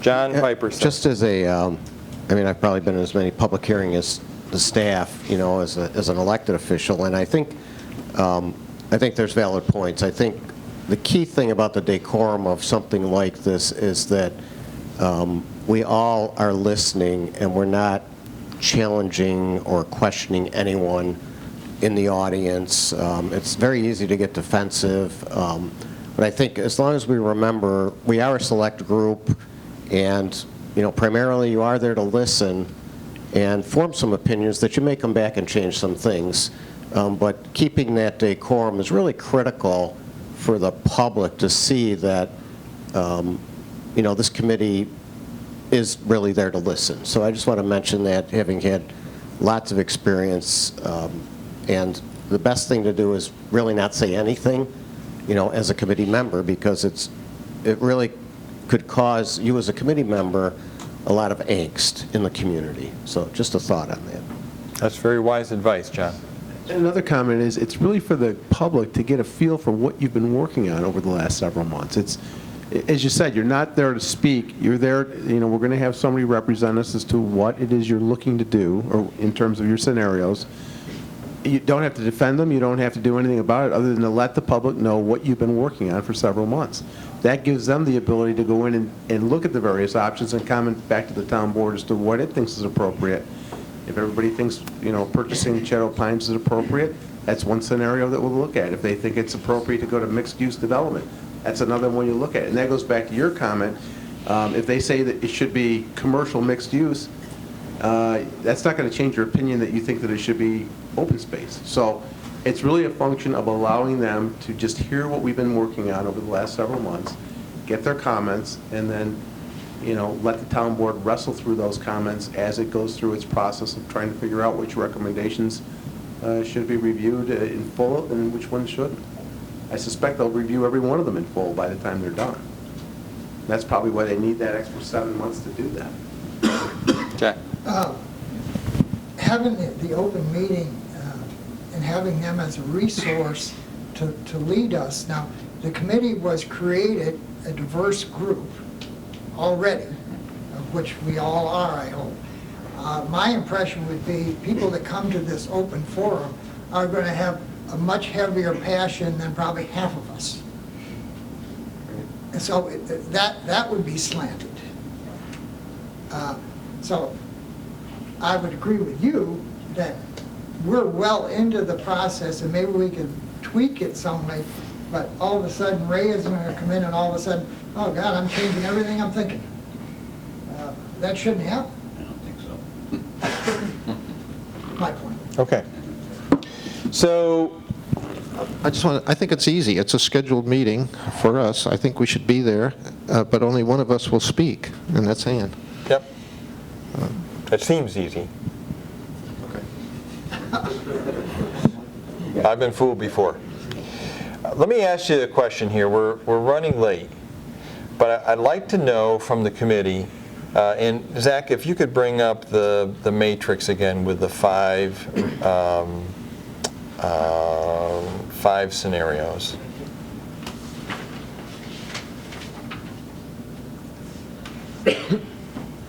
And we can make it as large as possible. And I'm just interested in column A.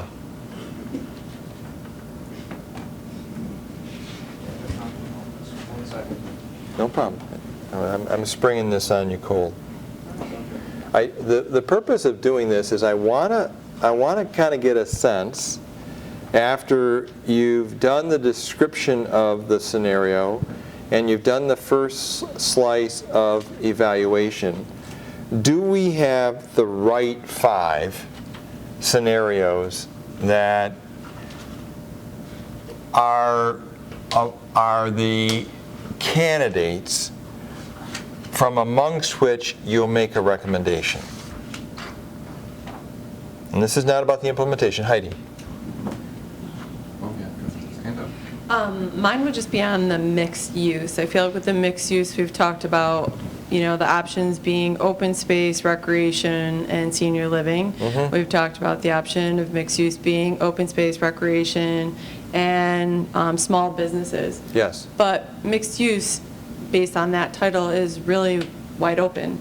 And I would open it up as a group that maybe mixed use does not comprise of those 3 components. Maybe it is comprised of other components. I live out in East Penfield, and I am surrounded by farm country, 66 of which I own. So houses in my backyard are by no means of interest to me. So I might not live on Shadow Pines, but I value open space. With that being said, I don't know, I'm here to listen, and I think all the thoughts and ideas, the golf course, the recreational space, the phys ed teacher in me likes the recreational space, the kids in sports. But again, so I just open up the door in terms of mixed use. Maybe there are other options that we as a committee should maybe take a closer look at that option. Not eliminating all the other and that being the one, but maybe, I'm hearing some dislike for senior living or some cons for senior living. Maybe there are other options out there. So what I would want you to consider, and I'm going to test this out with the group, is that when the concept, the scenario for mixed use is down there, it is saying for the Pines, there wouldn't be one use for the whole property. There could be a couple of uses there. I'm looking for some affirmations there. Yeah. 2 or 3. Yeah. Okay. Because this committee is not the developer, the question would be, we don't know what that would be, but if you're drawn to smaller scale mixed use of the property, then you might say, we're recommending that there be some use of open space here and 1 or 2 others from this list of potentials. That's what feels right for the wisdom of the town going forward. To me, that's as far as you need to go. You don't have to say it needs to be this, because the economics of development will always drive that. The issue is it's not going to be all one thing. That's what when I saw mixed develop for mixed use. Now, am I on thin ice or solid ice here? I think you're fine. Fine is somewhere less than halfway. Well, Okay, means you can hear the ice crack.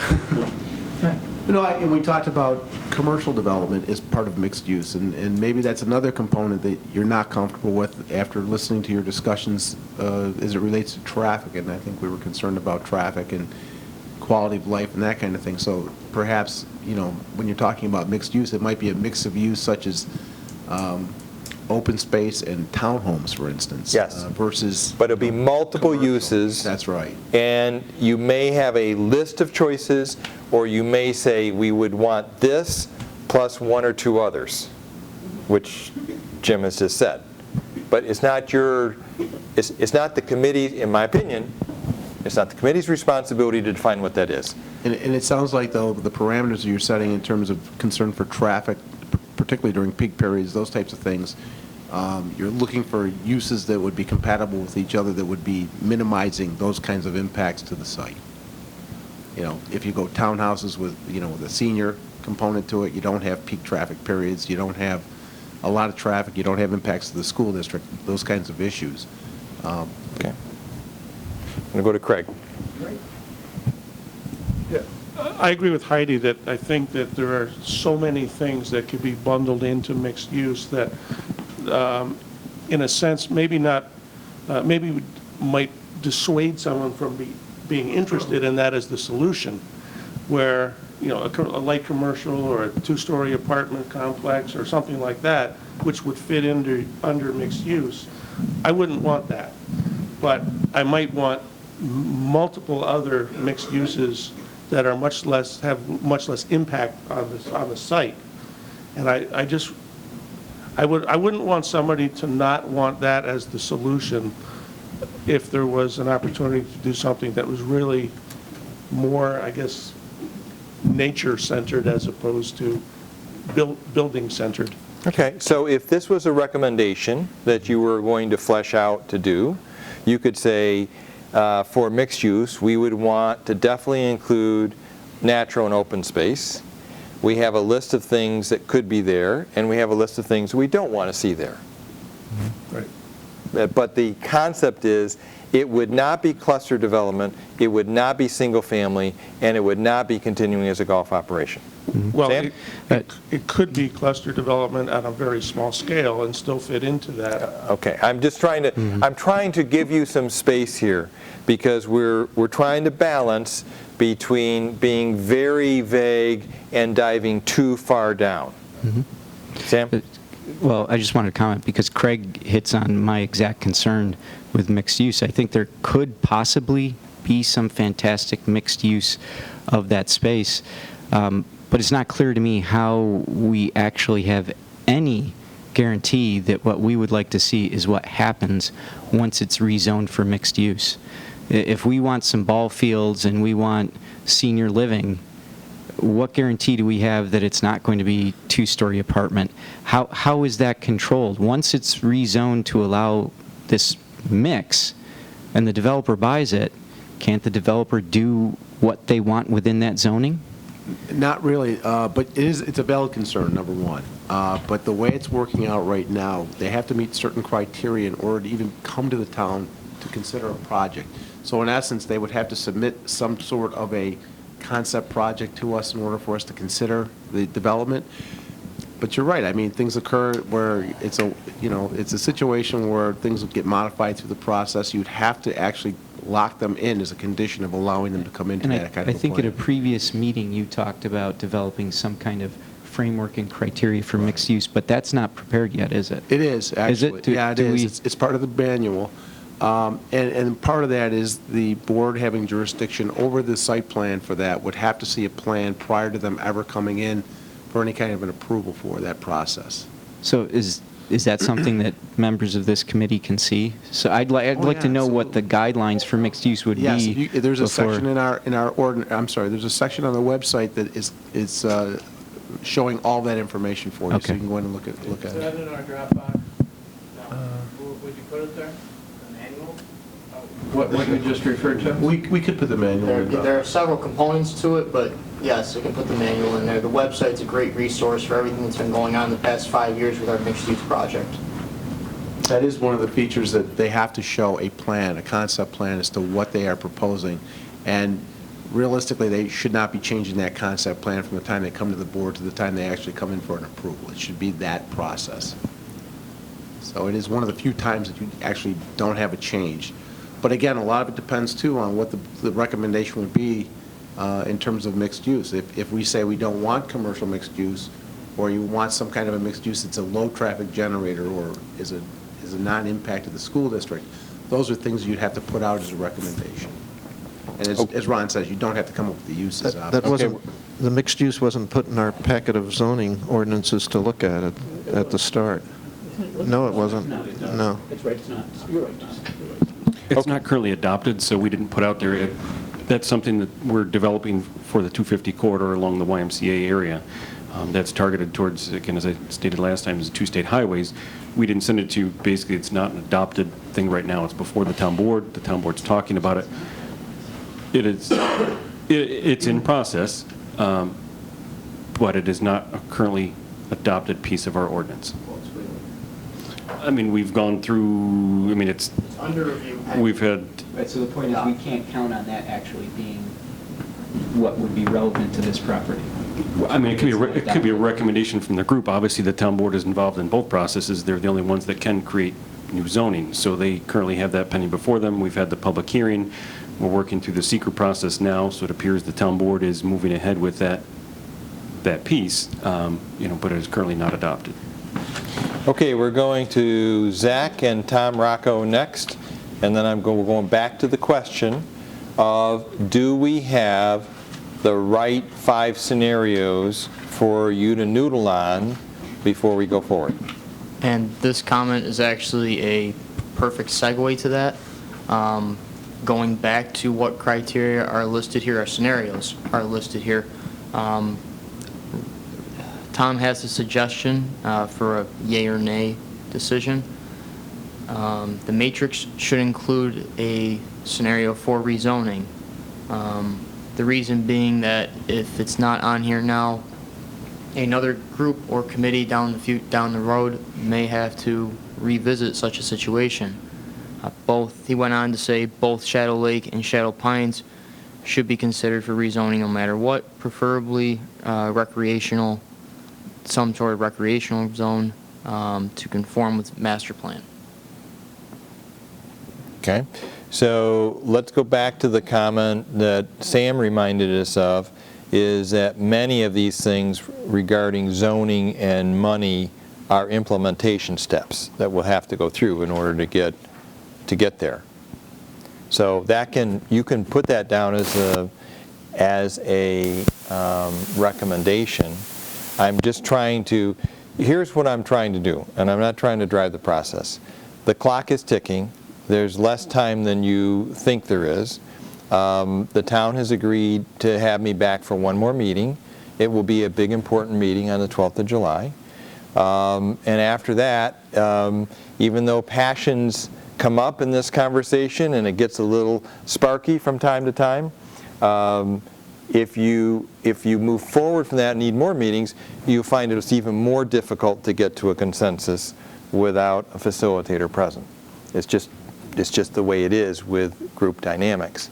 So I'm trying to drive it forward, because if we get to the 12th and we say, oh, we should have considered this scenario, we begin to backslide, and the process of you focusing and getting to consensus on whatever it is that you want to be the work of the committee will be harder, okay? Because there'll be no wheel chocks to keep the process from going backwards. So that's why I'm calling the question here, do we have the right 5 scenarios up there, amongst which are candidates for recommendations for this committee? And if not, let's say so. Jim Froome says.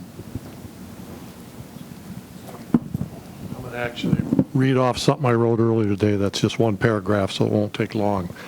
We've been tasked to give the town recommendations for both properties to guide future growth and development of these through effective planning, zoning, data analysis to assist in making meaningful choices of use, and to preserve resources for future generations, and to address the concerns of our citizens while maintaining their quality of life. Okay, that was from the town to us.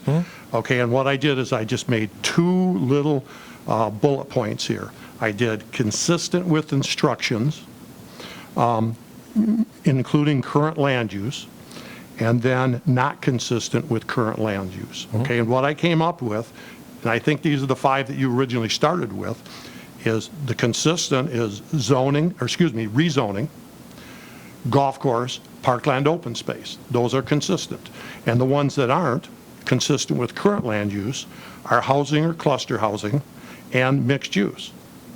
And I think those are the ones we should be talking about. I think we should bring rezoning back on the table to address both properties. And I think that's what Tom was saying a little bit. I think that's fine. I mean, I think that's a legitimate question. I think we got hung up before, like, well, you know, we don't know, and is it going to be a legal problem? Is it going to, you know, is that a winner or a loser, or is it 60-40, 70, you know? And I don't think we need to get into that. It's not our job.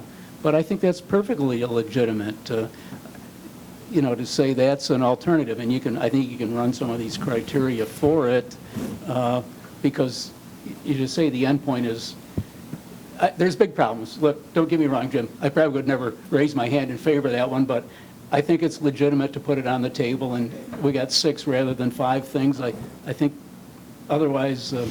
yeah, but go down. Let me see what the first one's there.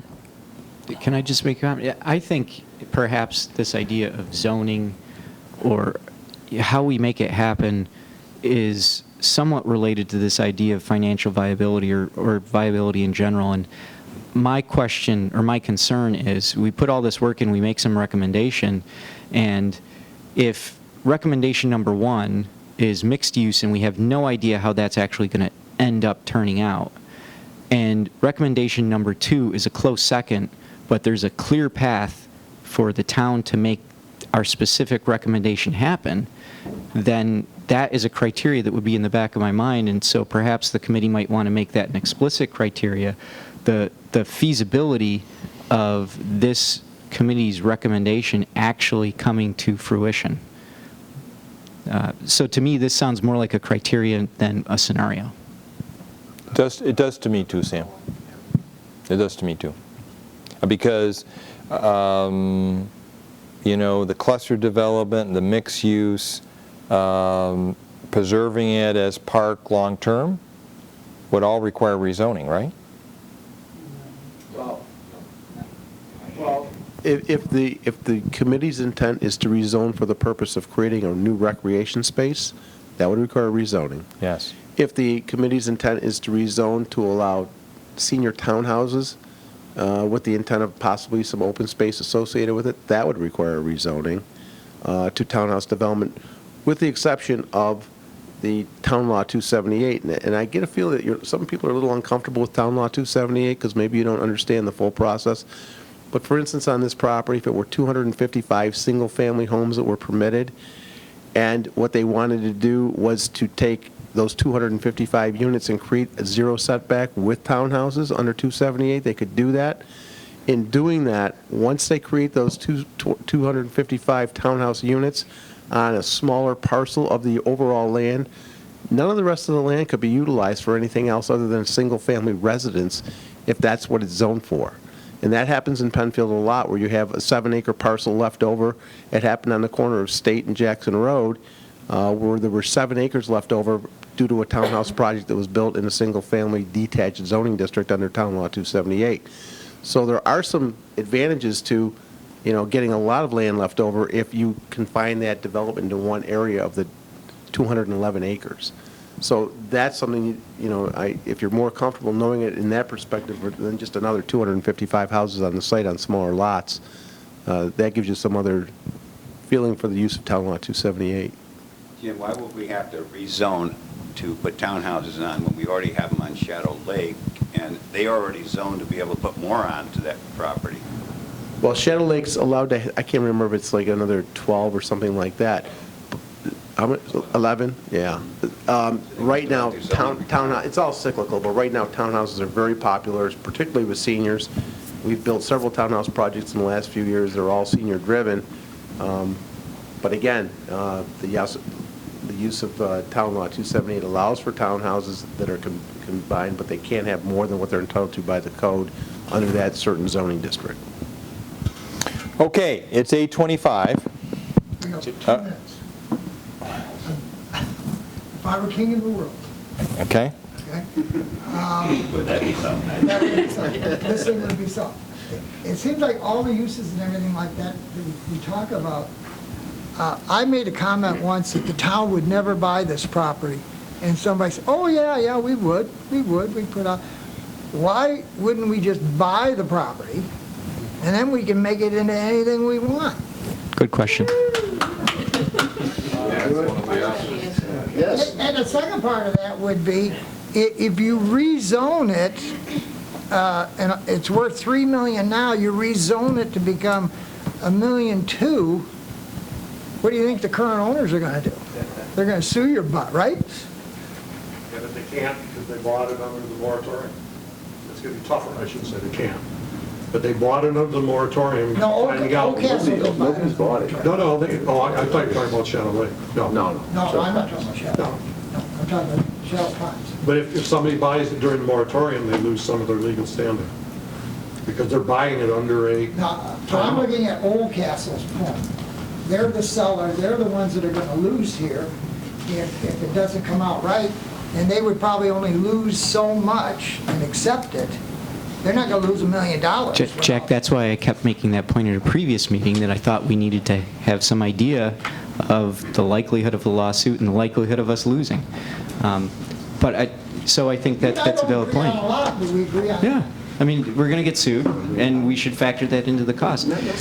But I think one other thing, just that now that I think about it, I get a little bit concerned with the idea of senior living. Senior living is allowed under the current zoning. So if we make a recommendation of senior living, there's no zoning change required. How do we actually prevent a developer from putting single-family homes on there? It's not clear to me. And I keep going back to, we're putting all this work in, we're going to make some recommendation of how it should be used. To me, a criterion is the likelihood that our recommendation actually makes it through the gauntlet and comes to fruition. And so I'm now a little worried about senior living because it wouldn't require any gates. Okay, so we've come, Mark, quick? It's quick, but I think it's very important for the group to hear. The idea of the town buying the property is not a for certain thing as well. Even if the entire community comes out and says, we want to buy this, the town can only bid what the appraised price of the property is. We will go out and get an appraisal. Dolomite will go out and get an appraisal. We can pay what the average appraised price is. So if it's appraised at $3 million, we can only pay $3 million. If somebody comes out for 3.1, 3.25, property's gone. So I think it's important for the group to have several recommendations, because even if we say, everybody in the town says, yeah, we want to buy it, we can't get into a bidding war. We cannot keep chasing it. We cannot outbid a developer. Okay, so we've had about 20 minutes to talk about, do we have the right scenario, do we have the scenarios there for the candidates for the recommendation? The biggest piece that I hear bubble up is this zoning issue and what's required there. I think it feeds into at least 3, and it will certainly, I can't imagine you submitting recommendations without having your say about zoning. I can't imagine that. So I think I want to put some wheel chocks behind these 5, and absent something significant happen, these are the 5 of which you will be the candidates for your recommendations. There could be all kinds of flavors with that and candidates of things you want and don't want, etc. But these are the 5 because the 12th will go fast. It will be fast, and at the end of that meeting, we have to come up with, well, you don't have to come up with, it's my goal to help you get to a place that you have consensus about what you want to go forward with.